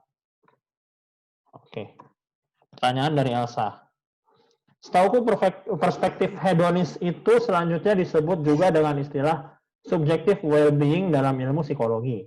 Nah, indikator dari maximizing pleasure or minimizing pain itu bisa dilihat dari frekuensi merasa emosi positif atau negatif. Kalau misal lebih sering merasa emosi positif dalam kurun waktu tertentu, berarti si orangnya bisa dibilang subjective well-being-nya tinggi. Tapi kalau dikaitin sama perspektif Islam, aku kurang tahu, Kak. Hehe, mungkin Kak Vida pernah baca-baca khususnya terkait frekuensi merasakan emosi positif atau negatif dalam perspektif Islam mungkin. Thank you. Oke. Thank you Elsa. Ini pertanyaan psikolog memang beda ya. Oh, Ini Elsa Tamara kan? iya, Iya, pertanyaan psikolog emang beda. memang. Psikolog nanya ke sarjana psikologi, ya nggak bisa jawab sarjana psikologinya. Ya oke, tapi karena ini forum diskusi, nanti teman-teman yang lain kalau ada yang mau didiskusikan, bolehlah. Thank you Elsa sudah menambahkan terkait dengan, tadi kan saya sempat bilang bahwa maximizing pleasure and minimizing pain ini indikator operasionalnya belum terlalu jelas, tapi ternyata udah tadi ya diperjelas terkait dengan seberapa sering dalam kurun waktu tertentu seseorang merasakan emosi positif atau emosi negatif. Kalau emosi positif yang lebih sering dikatakan, maka dia masuk ke kategori maximizing pleasure. Sementara kalau negatif masuk ke minimizing pain gitu ya. Oke, terkait dengan, bentar, kok saya lupa pertanyaannya. Ini baca. Ada deh, everyone. Iya. Tapi kalau dikaitin sama perspektif Islam, mungkin Kak Vida pernah baca khususnya terkait frekuensi merasakan emosi positif atau negatif dalam perspektif Islam. Gimana ya?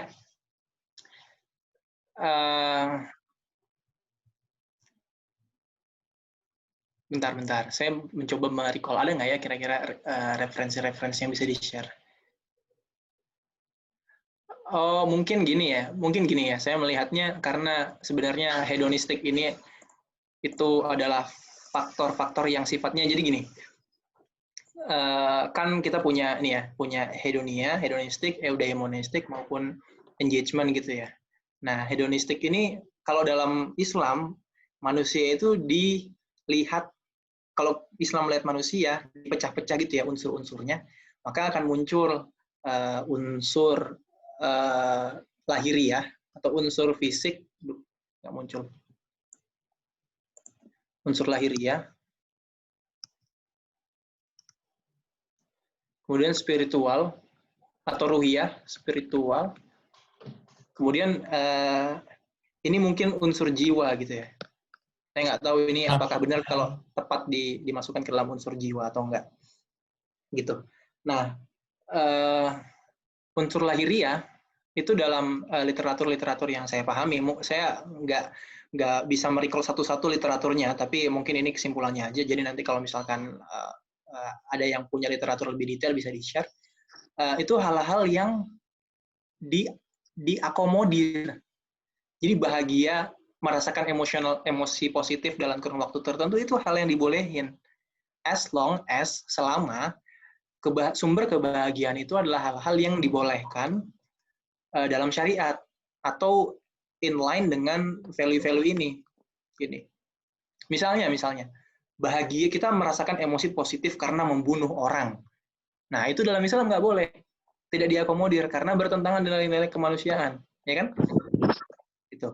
Tapi kalau misalkan kita merasakan emosi positif karena kita dandan gitu kan, dan nggak kemana-mana kemudian kita dandan, apalagi kalau udah punya suami dan untuk suami, kita merasakan emosi positif itu hal yang sangat boleh dan sangat dianjurkan gitu. Jadi secara umum merasakan emosi positif maupun menghindari emosi negatif itu hukumnya mubah, boleh aja gitu.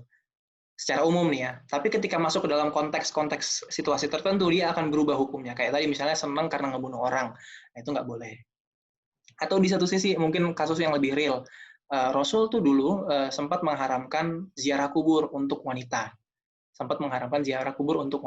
Kenapa? Karena wanita-wanita di Mekah itu sedih sampai meratapi kuburan, gitu.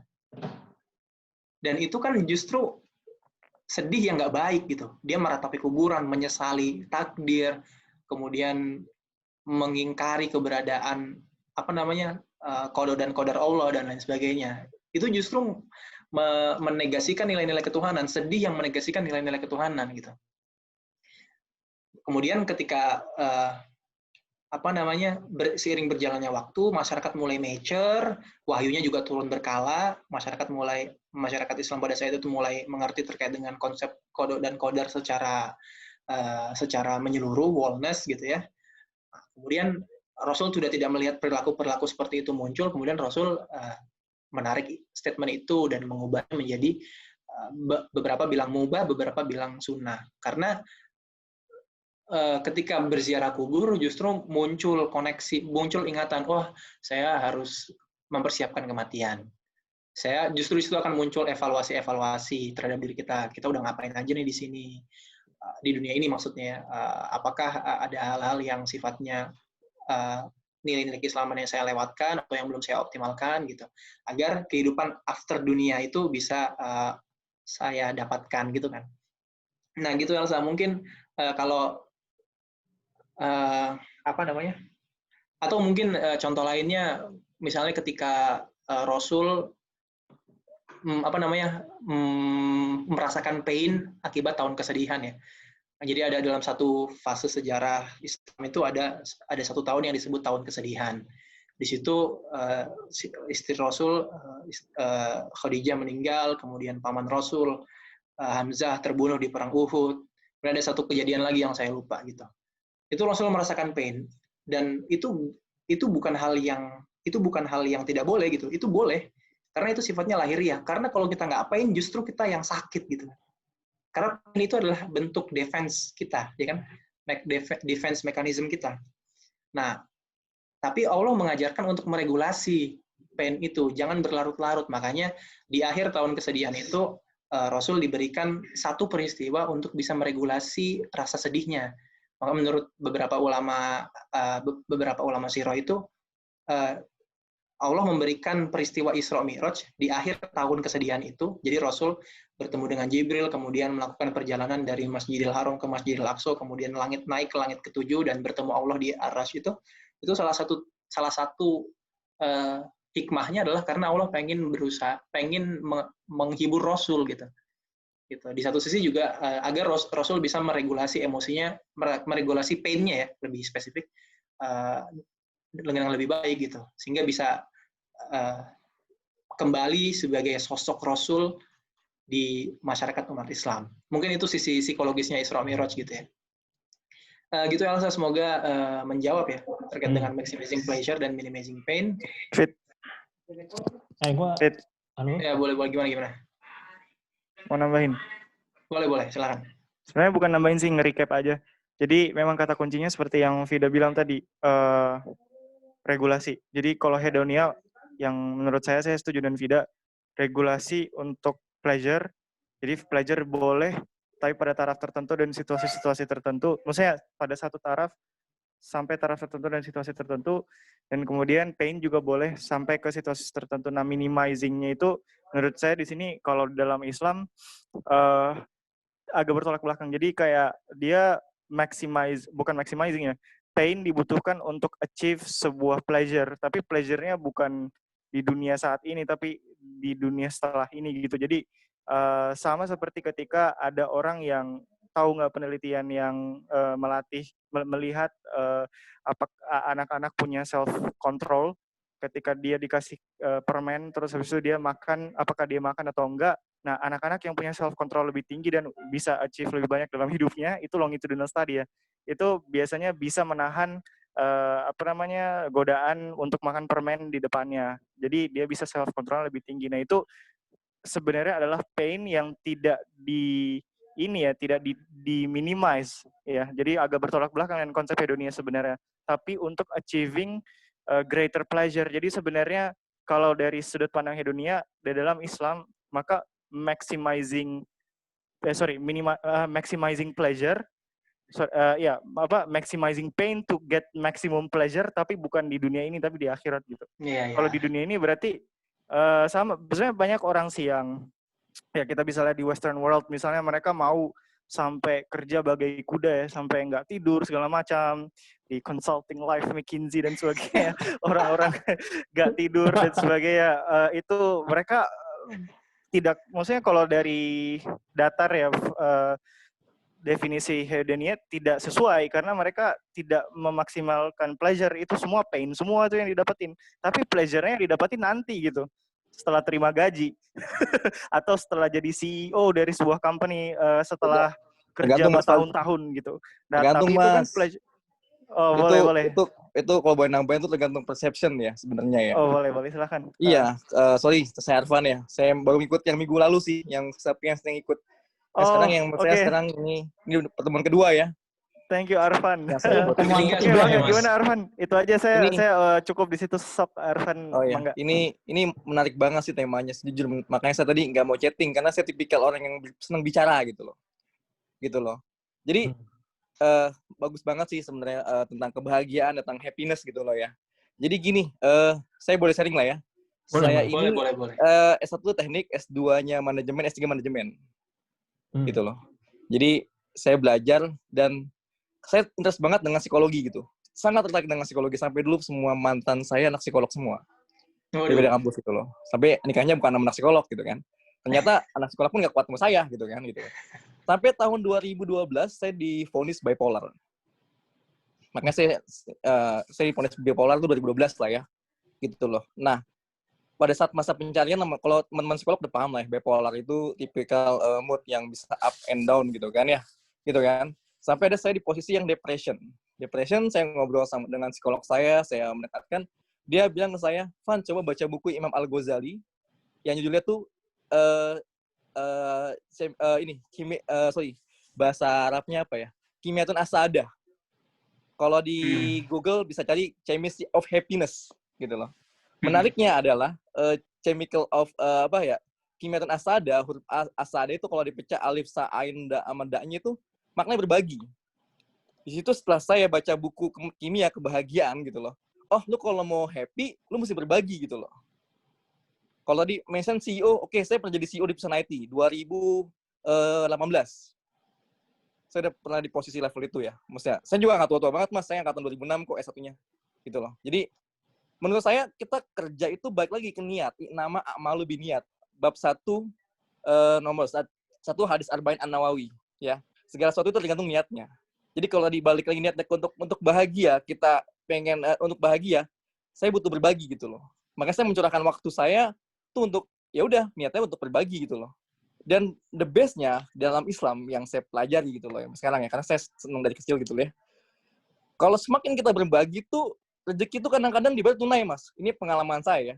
Saya tuh kalau masalah rezeki, alhamdulillah Allah tuh, saya cukup lah ya. Saya kerja di perusahaan A, saya masih bisa nyambut perusahaan B, saya megang 2 saham dan sebagainya. Ini bukan ria ya. Maksud saya bilang, saat kita nulis niatnya berbagi nih, ya udah Allah gerakan aja sama makhluk-makhluknya gitu loh. Saya berbagi Allah balas. Sampai saya bilang, dalam hati saya bilang, ya Allah, ini kalau dikasih tunai semua, nanti di akhirat dapat apaan nih gue gitu loh. Saya sedekah 100.000 dibalas 1 juta. Ini penggambaran aja ya gitu ya. Jadi sebenarnya poin yang saya sampaikan adalah sebenarnya kalau dari sisi perspektif Islam, kalau kita mau happy itu ya itu banyak-banyak berbagi aja gitu loh. Awalnya mungkin dimanfaatkan sama perusahaan itu loh. Lama bermanfaat. Karena kalau by design ya apa yang sudah terjadi itu udah Allah Ta'ala yang kasih ya. Saya juga lagi itu sama sih, mungkin ya kerja aja berbagi. Sampai kalau di teorema Abraham Maslow itu ada self actualization ya. Saya mungkin dari sana gitu loh. Jadi kalau ada orang minta butuh apa, saya support aja. Sampai akhirnya 2018 tuh saya diminta oleh owner saya tuh untuk menjadi CEO di perusahaan dia gitu loh. Saya nggak minta sama Allah gitu loh. Cuma mungkin all capable gitu lo pegang gitu. Nah after dari situ 2 tahun saya malah punya beberapa perusahaan dan lain sebagainya gitu loh. Jadi kalau buat teman-teman, saya nggak tahu di sini kalau ada yang lebih tua, mohon maaf, nggak ada maksud menggurui, saya hanya sharing aja lah ya. Karena saya ingat di sini angkatan muda ya, 2014 kebanyakan ya. Mungkin ya, si Zuhud tuh kan 2014 kalau nggak salah ya. 13. Saya dari Zuhud tuh kebetulan adik kelas saya di beasiswa KSE, CUI gitu kan. Zuhud nge-share di grup beasiswa, saya join gitu kan. Makanya saya bilang, saya sempat ngomong ke Zuhud, bisa nggak ya besok materinya jangan tinggi-tinggi nih Sapiensnya, saya bilang gitu. Saya jawab gitu. Bisa nggak temanya tentang kejiwaan aja gitu, how to stress management. Jadi materi yang bisa kita implementasikan gitu. Kalau sebagian dari kita karyawan gitu loh. Karena kebanyakan karyawan itu gampang stres, Mas. Saya jadi CEO, punya karyawan milenial, baper dikit resign, Mas. Itu loh, itu pengalaman loh. Pengalaman saya gitu. Maksudnya saya bilang Mas Zud, bagus nih Zud gitu. Tapi kalau misalnya pendekatan gini, ini saya menarik kenapa? Karena pendekatannya Islamik gitu loh. Saya senang banget dengan psikologi Islamik. Makanya saya senang tuh kalau di Islam itu cabang ilmu tasawuf. ya. Tasawuf itu Oke. mungkin kalau saya kan Ahlussunnah wal Jamaah, tasawuf itu yang menurut saya ya zuhud. Tadi ada poinnya zuhud ya. Zuhud itu bukan berarti kita nggak hubud dunia gitu loh. Tapi kita berusaha ya bener poinnya, jangan sampai hubud dunia, jangan mencintai dunia, karena dunia ya wamal hayata dunia ila matal gurur gitu loh ya. Iya. Jadi menurut saya tuh ya menarik gitu untuk dibahas ini sebenarnya. Sejam pun kayaknya nggak cukup gitu. Cuma kenapa selalu malam ya? Saya tuh kalau malam selalu ngantuk soalnya. Kenapa nggak yang pas hari Sabtu atau Minggu? Ini masukan saya ya, Sabtu tapi atau Minggu. Mungkin jangan malam kali ya. Semua orang juga kalau malam ngantuk, Mas. Iya, makanya saya maksudnya next, karena materinya menarik banget sih menurut saya. Iya. Jadi sebenarnya kenapa kita malam ini memang karena kita kan terpisah jarak pertama. Jadi situasinya Brother Hood ini punya sibukannya tuh beda-beda dan biasanya selalu penuh yang namanya Senin sampai Sabtu. Jam 7 gitu loh, kalau malam jam 7 malam lah gitu. Oh, itu nambah Isya, Mas. Oh iya. Siap Mas, siap Mas. Itu sih sama tadi yang waktu pas mau nampilin jurnal ya, yang 0,5, 0,8, 0,7 kan ini kan jurnal ya. Ini kan penelitian ya. Nah, ini harus jelas gini, subjeknya apa yang diteliti. Terus sampelnya apa, populasinya apa, sehingga muncul nih kayak gini gitu loh. Kira-kira kayak gitu loh. Saya gitu. Karena saya ngeliatnya, nih kalau mau bahas yang kayak gini harusnya kurang ini gitu. Sama slide-nya jangan warna merah. Warna merah tuh nggak bagus, slide-nya tuh kayak kurang dilihat gitu. Kalau butuh slide, saya ada dari Evanto free. Kalau mau saya kasih. Saya ada sekitar 1 giga slide PPT itu berbayar. Saya download berbayar sih. Tapi buat teman-teman kalau mau tinggal japri ke saya kasih gratis. Saya share drive lah. Gitu. Oke, siap. Itu aja sih ya, teman-teman. Maaf kalau salah kata ya. Oke. Mas Arfan, makasih banyak, Mas. Saya sebagai pemateri minggu lalu mohon maaf dulu nih kalau berat banget. Ya, ini masih banyak pertanyaan kawan-kawan masih banyak pertanyaan ini. Oke, sip. Jadi harap Bapak Fajri sebagai founder Brotherhood bisa mengikuti peraturan ya. Bisa private message dulu ke saya. Ini teguran keras kepada Fajri. Maaf. Oke, siap. Baik. Jangan mencontohkan yang tidak teratur. Baik, langsung saja. Ini ada pertanyaan lagi, Fit. Wah, ini udah ada bermunculan. Yang kedua ini dari Dina, Fit. Dari Dina. Copy lagi ya. Tak copy lagi. Masukin ke everyone biar semua bisa baca sambil nanti saya bacain.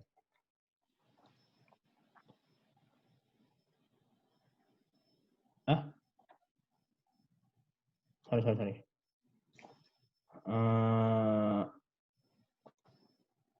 Oke. Assalamualaikum warahmatullahi wabarakatuh. Waalaikumsalam. Din, dalam surat At-Takasur yang tadi Vida jelaskan bahwa bermegah-megahan dengan harta mencelakakan kalian, dan disebutkan juga bahwa manusia salah satu sumber kebahagiaannya adalah hedonia. Gimana kalau kita tuh tahu itu bukan bermegah-megahan? Misalkan pandangan manusia yang sumber kebahagiaan ini mungkin selalu merasa kekurangan dengan apa yang sudah dimilikinya. Jadi mungkin nggak sadar kalau itu megah-megahan gitu ya. Jadi kognisinya tuh nggak sampai gitu untuk. Iya, oke. Terima kasih Kak Dina sudah bertanya. Nanti mungkin teman-teman yang lain juga bisa menanggapi ya. Seperti tadi Mas Arfan. Kalau di surat At-Takasur itu dinyatakan bahwa bermegah-megahan dengan harta telah mencelakakan kalian gitu ya. Tapi ini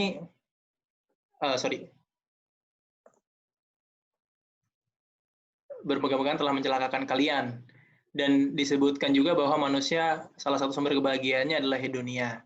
Nah, bagaimana kalau kita tuh tahu itu bukan bermegah-megahan? Pandangan manusia yang sumber kebahagiaannya adalah hedonia mungkin selalu merasa kekurangan dengan apa yang sudah dimilikinya. Yang pertama, menurut saya adalah pandangan manusia terhadap kebahagiaannya itu, ini sifatnya beliefs, gitu. Jadi bukan sifat yang bukan nature dia, bawaan dia itu adalah hedonia. Dia lahir sebagai orang yang hedonianya tinggi atau eudaimoninya rendah. Tapi ini adalah salah satu, menurut saya ini beliefs. Jadi bisa dipelajari seiring berjalannya waktu, seiring adanya event-event yang membuat kita sadar bahwa ada hal-hal yang tidak bisa kita achieve dengan hedonia, maupun ada yang tidak bisa kita achieve dengan eudaimonia, gitu. Itu yang pertama dulu. Jadi komentar saya yang pertama adalah kalau ada orang yang pandangan kebahagiaannya adalah hedonia, full 100% hedonia, dan dia adalah seorang Muslim, maka dalam sudut pandang Islam dia belum bisa mengoptimalkan kebahagiaannya. Itu karena di dalam Islam ada letak kebahagiaan ketika kita berbagi gitu ya. Ketika kita menegakkan nilai-nilai kemanusiaan, ketika kita menegakkan nilai-nilai persatuan, keadilan atau ketuhanan dan lain sebagainya. Artinya walaupun dia merasa dia kebahagiaannya udah sempurna di saat itu karena dia beliefs terkait dengan kebahagiaannya hedonia, tapi sebenarnya dia belum bahagia belum puas lah hidupnya gitu. Nah, bagaimana kemudian pertanyaan selanjutnya kan bagaimana indikator bermegah-megahan gitu ya? Bagaimana kita tahu bahwa itu bukan bermegah-megahan? Gimana ya? Teman-teman kalau ada yang punya referensi boleh di-share, tapi kalau dalam sudut pandang saya, poinnya adalah zuhud itu. Poinnya adalah zuhud itu. Jadi kan kalau terminnya bermegah-megahan, itu adalah aktivitas yang bisa kita lakukan kalau misalkan kita punya banyak resource nih. Ya kan? Banyak resource untuk mendapat pleasure dan meminimizing pain. Kalau dalam konteks masyarakat kapitalisme berarti banyak uang lah. Simpelnya gitu kan. Nah, hati kita itu terkait nggak dengan dengan uang itu, dengan resource kita itu, gitu. Misalnya nih kita kembalikan ke dalam konteks kehidupan kita aja ya. Misalnya saya karyawan gitu ya, gaji katakanlah sekian, gaji katakanlah X gitu ya. Dari X itu bisa saya belikan nasi bungkus misalnya, gitu. Nah, kalau saya kehilangan nasi bungkus itu, apakah ada perasaan-perasaan sedih yang tidak bisa saya regulasi? Ada perasaan penderitaan yang tidak bisa saya regulasi? Kalau misalkan ada, itu disebut dengan menurut saya masuk ke dalam kategori bermegah-megahan. Jadi orang tuh boleh bermegah-megahan itu indikatornya bukan berapa mobil yang dia punya, seberapa besar rumah yang dia tinggali, atau seberapa banyak saham yang sedang dia beli gitu ya. Misalnya Unilever gitu kan sekarang lagi turun, terus dia ada rasa sesal, ada rasa penderitaan yang nggak bisa diregulasi. Nah itu masuk ke dalam kategori bermegah-megahan. Ataupun kalau misalkan dia berusaha maximizing pleasure, bukan optimizing pleasure. Artinya dia tidak berbagi, dia egois lah memaksimalkan pleasure-nya. Nah itu menurut saya masuk ke dalam kategori bermegah-megahan. Tapi poin pentingnya adalah itu, keterikatan hati dia terhadap harta yang dia punya. Kalau misalkan dia punya banyak mobil, tapi hatinya sangat erat kaitannya dengan mobil itu, kalau misalkan mobil itu dipakai orang, dipinjem, beset dikit, kemudian dia sedih, kemudian dia komentar sana-sini, memaki-maki, dan lain sebagainya, itu masuk ke dalam kategori bermegah-megahan. Nah, itu sih menurut saya indikator bermegah-megahan. Ketidakbisaan hati kita terlepas dari harta itu, itulah yang membuat kemudian muncul kelalaian, gitu.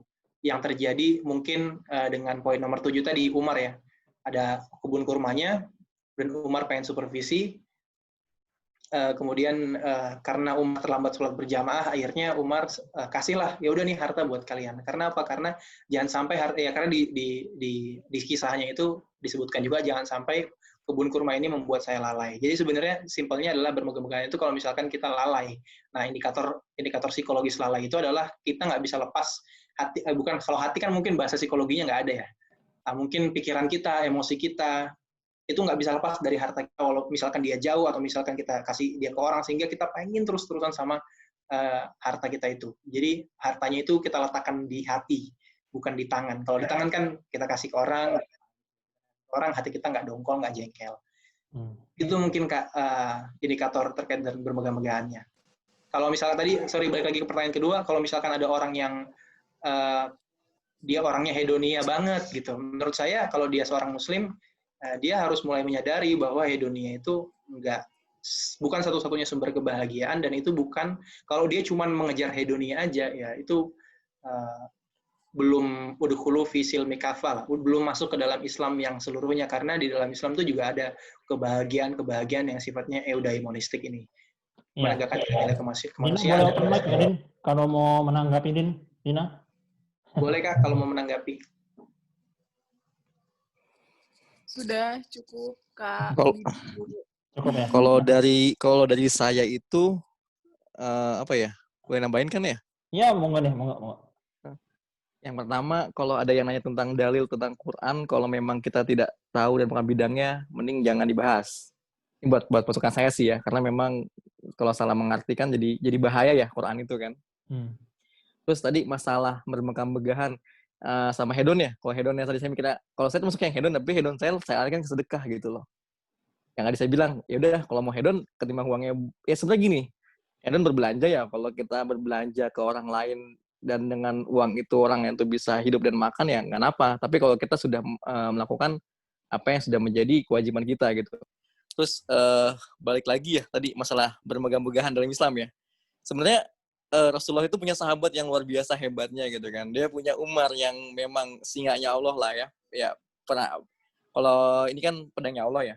Jadi butuh juga orang yang kaya gitu sebenarnya kan. Karena kalau tiap Allahu Akbar bisa turun kubah masjid, nggak butuh Abu Bakar gitu loh. Jadi kalau menurut saya ya butuh gitu. Kita butuh. Tadi kan masalah kaya, butuh kaya gitu. Karena kalau semakin kita kaya, kalau bagi saya, bargaining position saya semakin kuat untuk membantu orang lain gitu loh.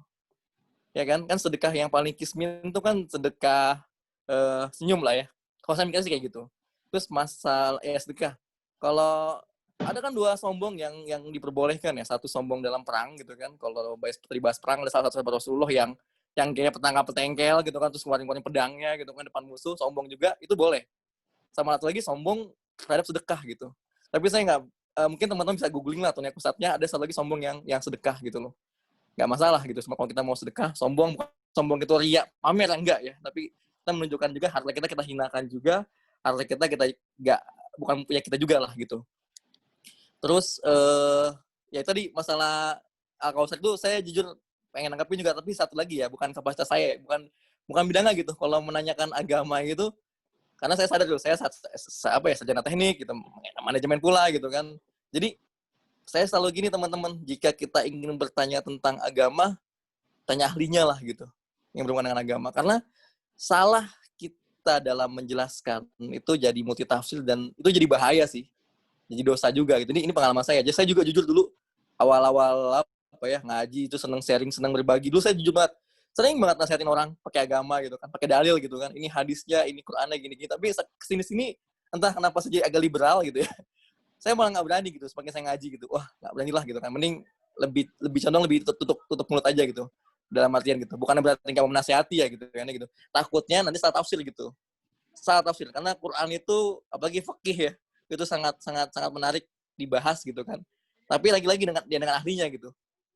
Kalau saya jujur sekarang bukan promosi ya, saya lagi seneng Gus Baha tuh yang di Klaten ya kalau nggak salah tuh, saya seneng banget denger beliau menjelaskan fikih gitu loh. Walaupun saya belum ketemu beliau, semoga Allah pertemukan saya dengan dia lah gitu. Amin. Itu aja sih tadi kalau masukan dari saya tentang masalah hedon. Kalau hedonnya itu masih, karena jujur saya ada fase mania ya. Kalau manik bipolar itu kan dua kutub ya. Kalau teman-teman psikolog udah tahu banget lah pasti lah ya. Karena saya juga nggak percaya saya bipolar setelah ketemu beberapa psikolog dan saya ketemu psikiatri gitu kan. Jadi saat fase manik itu saya suka out of control gitu loh. Jadi saya suka menghambur-hamburkan uang gitu loh. Menghambur-hamburkan uang, beli sana, beli sini, sampai akhirnya saya ketemulah buku Kimyatun As-Sa'adah gitu kan. Bahkan dari sisi kitab, soft copy, bahkan saya punya komiknya sih teman-teman nih. Nanti saya fotoin nih komiknya kalau mau beli gitu kan, tentang nasihat Al-Imam Al-Ghazali. Jadi mungkin kalau mager baca yang banyak, baca komik-komiknya juga bagus lah gitu. Saya nggak bisa nge-share di grup ya, karena yang bisa nge-share hanya admin. Mungkin nanti saya kasih ke Zuhud lah materinya gitu. Oh, iya. Paling dari saya sih itu aja sih teman-teman. Makasih, mohon maaf kalau ada salah kata, takutnya berlebihan. Oke. Makasih Mas Arfan. Ya, gimana? Sudah nggak ada pertanyaan lagi nih, Fit? Tadi ada yang bertanya, cuman ditarik pertanyaannya dan dia pergi. Apa-apa, kalau nggak ada yang mau ditanya, ya kalau nggak ada pertanyaan nggak usah dicari-cari lah. Iya sih. Iya kan? Kita hidup santai aja lah. Santai aja. Berarti ini timnya anak psikolog semua ya? Ya, anak sarjana psikologi lah. Kalau dibilang tim kurang pas sih Mas, soalnya kita cuma teman main. Ya, Oh betul. gitu. Sebenarnya bisa jadi potensi loh. Kalau saya kan memang otak-otak bisnis ya. Ini kenapa nggak kita jadikan suatu company gitu kan? Kita bikin training, kita bikin psikotes dan lain sebagainya, konsultan gitu loh. Ini menurut saya ini hal yang bisa jadi potensi yang awalnya kumpul-kumpul jadi ya rezeki juga gitu. Karena kan silaturahim itu kan datangnya rezeki kan. Saya mohon maaf, saya tipikal Betul, Bang, orang yang betul. kayak apa ya, terlalu buat optimis sih, sangat wah ini ada potensi nih. Saya udah ngitung, udah ngitung tuh. Wah, kira-kira bisa jadi ini, bisa jadi ini. Jadi efeknya banyak gitu loh. Apalagi sekarang ini kan udah ya tinggal dibikin sistemnya aja sih. Saya jujur saya kerja saya jadi beberapa konsultan ya di beberapa perusahaan ya. Bahkan pemerintah juga gitu. Jadi saya ke depan itu memang bikin tools gitu loh, aplikasi-aplikasi startup gitu loh.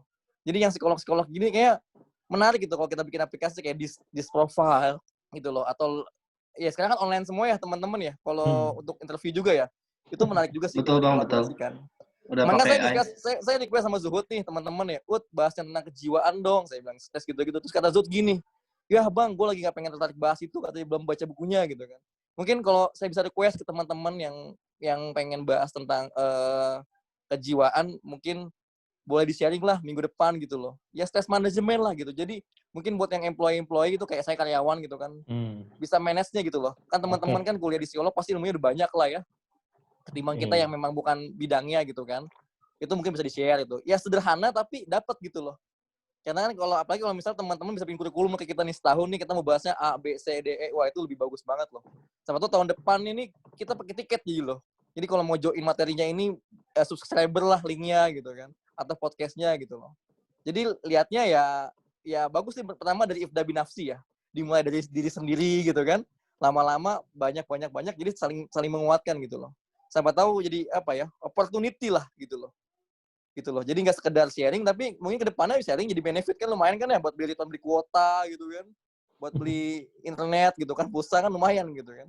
Gitu. Jadi ya itu aja sih, bagus banget sih, saya senang banget sih yang kayak gini-gini sama-sama saling sharing session. Ini saya bagus banget sih, maksudnya kan awalnya lillahi ta'ala gitu kan. Ya sebetulnya kedepannya Allah bukakan jalan gitu kan. Karena masih muda-muda, semangat juangnya masih tinggi banget gitu loh. Saya tuh umur 27-28 udah CEO loh. Jadi apapun apa sih yang nggak bisa sih itu. Kalau baca buku itu Pak, The Law of Attraction, hukum tarik menarik gitu loh. Apa yang kita pikirkan dalam amal kita doakan, sholawatan, jadilah insya Allah. Saya cuma bisa mendoakan buat teman-teman yang udah berbagi sharing ini, semoga dalam keadaan sehat, rezekinya banyak lah. Amin. Gitu kan. Kalau butuh kuota bilang aja. Nah, nggak usah malu-malu, post aja bang, isiin ya bang. Post aja rezeki saya kirim. Gitu sih. Kalau bisa ya minggu depan kalau bisa tuh yang berhubungan inilah yang memang bisa kita implementasikan ya, kayak stress management gitu kan, terus consultative skills, 7 habit gitu kan, yang memang itu loh. Saya dulu waktu kerja di perusahaan multinasional 5 tahun, saya tidak pernah ikut training teknikal, oleh saya engineer gitu. Saya lebih condong training yang berhubungan dengan psikolog gitu. Kayak apa ya, consultative skills, professional lobbying, itu benar-benar banget tips and trick kita saat kita jadi top level manajemen gitu loh. Mau jadi sales gitu. Jadi dan itu rata-rata yang nge-training itu dari lembaga-lembaga konsultan psikolog, bro. Dan mereka tuh mahal loh dibayarnya. Jadi saya berpikir bisa lah kita bikin seri versi low cost-nya gitu kan. Yang ngisi jangan Zuhud, ntar kayak orang autis lagi kalau Zuhud yang ngisi kan. Dia suka aneh soalnya kadang-kadang. Bercanda Yud. Oke teman-teman, makasih ya. Oke, sama-sama Bang. Hud, jangan dimasukin hati ya Hud. Agak Bang Arpano emang nyablak orangnya. Oke, sip. Tidak, mungkin ada yang mau ditambahin lagi. Kalau enggak, Santai-santai. Mungkin sudah malam, kita mau tutup atau bagaimana? Ya, sudah kalau misalkan nggak ada yang mau didiskusikan lagi, ya nggak apa-apa, kita nggak usah cari-cari poin untuk didiskusikan. Iya sih. Misalnya nggak ada yang mau tanyakan lagi, ya kita nggak usah cari-cari pertanyaan. Iya, betul. Gitu. Oke. Baik, sebelum saya tutup, ya karena banyak, sepertinya masih ada yang belum mengetahui dari dasar dari Brotherhood Life Talks ini. Memang kita dasarnya memang iseng-iseng ya. Jadi karena kalau kita main tuh kadang suka bikin-bikin seperti ini iseng, sehingga kita dari Brotherhood berpikir gimana kalau kita share aja ke halayak ramai, mungkin ada yang mau dengerin juga gitu. Ya akhirnya jadilah Brotherhood Life Talk yang seadanya seperti ini. Ya mungkin terima kasih masukan dari Bang Arfan juga soal kita bisnis kan, tapi nggak tahu sih, belum kepikiran ke arah sana. Oke, sebelum saya tutup, saya mau simpulkan dulu, hari ini kita sudah ditemani oleh Ahmad Fida Abdullah, sarjana psikologi, membahas tentang kepuasan hidup ditinjau dari perspektif Islam ya. Nah, ini menurut saya sih ini tadi bagus banget ya alurnya. Jadi mencoba men-breakdown dulu kepuasan hidup itu seperti apa. Ada bahasannya itu sudut pandang apa saja, ada hedonia, ada eudaimonia, ada engagement. Kemudian semua itu biasanya dibahas kalau di psikologi itu sebagai subjective well-being. Dan kemudian bagaimana dalil-dalil dalam Islam, kisah-kisah dalam hadis itu yang menggambarkan sebenarnya Islam itu sudah memprovide kita untuk bisa mendapatkan kepuasan hidup, begitu ya Fit ya? Iya. Mengarahkan ke arah situ. Jadi bukan hanya mencari-cari sebagaimana para filsuf, tapi di Islam itu sudah diberikan jawaban-jawabannya seperti itu. Oke, mungkin itu dari saya sih, dari saya terakhir simpulan dari saya itu. Mungkin sebelum kita tutup mau foto-foto dulu. Ini cukup banyak ya hari ini, ada 23 orang, lumayan, Masya Allah. Fit, bisa di-close dulu, Fit, ininya. Oh iya. Nanti gue ada ini ya, closing statement ya. Oh iya, boleh. Closing statement-nya boleh. Dibuka aja dulu. Woi. Ayo yang mau ikutan foto-foto. Kalau nggak mau juga nggak apa-apa. Tapi kalau mau ya nggak apa-apa juga. So posting foto. Bro, so posting foto. Boleh sama Ale, boleh sama Ale. Oke, siap. 1. Saya wait. 1. Oke. 2, 3. Oke, udah Hud? Sudah ya? Nggak ada suaranya. 1, 2.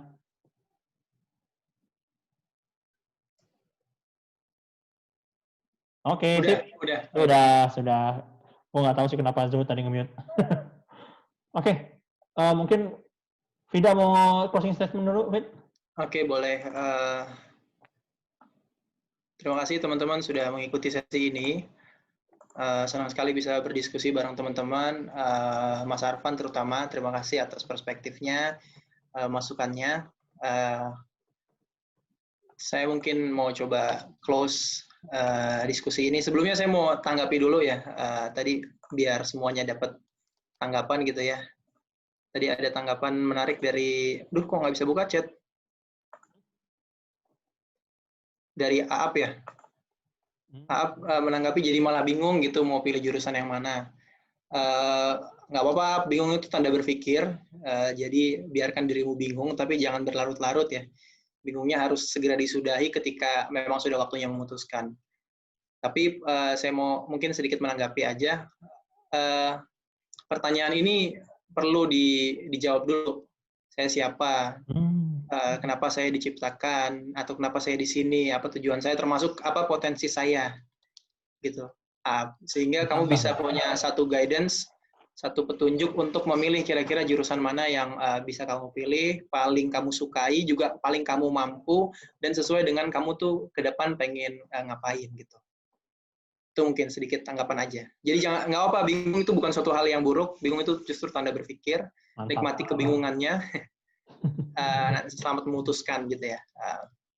Kemudian ini mungkin terakhir dari saya, ini ada satu problematika etis yang menjadi dasar dari pertanyaan-pertanyaan dilematis terkait dengan kebahagiaan.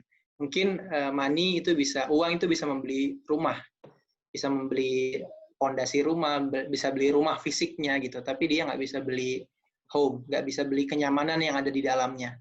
Mungkin mungkin uang itu bisa juga untuk membeli kamar yang nyaman, gitu ya. Kamar yang nyaman, ada AC-nya, kasurnya empuk, selimutnya tebal, ada parfum yang nyemprot dalam kurun waktu tertentu, terus harganya juga mahal, wanginya juga bikin nyaman, tapi money tetap nggak akan pernah bisa membeli tidur yang nyenyak gitu ya. Mungkin uang bisa membeli arloji yang mewah yang bisa kita pasang di tangan kita atau kita pasang di ruang tamu kita yang pakai kayu-kayu mahoni itu yang mahal itu. Tapi money tetap nggak akan pernah bisa beli waktu. Di sini problemnya. Money, ada hal-hal yang tidak bisa terbeli oleh uang, yang kita anggap bahwa hal-hal itu adalah mendukung kebahagiaan. Padahal ada hal-hal lainnya yang bisa mendukung kebahagiaan kita itu sendiri. Gitu. Jadi jangan sampai kita lost gitu ya dengan hal-hal yang sifatnya hedonistik, walaupun hal-hal yang sifatnya hedonistik itu sangat ada di sekitar kita, tapi cobalah untuk wellness gitu ya, balance, tawazun. Ada poin hedonistik, ada eudaimonistiknya, ada engagement-nya juga. Itu mungkin terima kasih atas waktunya teman-teman. Mungkin ada yang meluangkan waktu juga di malam hari. Mohon maaf juga kita bisanya cuma malam hari karena yaitu masih banyak aktivitas-aktivitas lain di luar sana yang perlu kita selesaikan juga. Terima kasih, saya mungkin kembalikan ke moderator. Oke. Terima kasih, Fit. Oke, dari saya mah udah ditutup semuanya. Akhir kata mungkin ya barakallahu li wa lakum wastaghfirullah innahu huwal ghafurur rahim. Wassalamualaikum warahmatullahi wabarakatuh. Waalaikumsalam. Waalaikumsalam warahmatullahi wabarakatuh. Jazakallah semua yang sudah datang.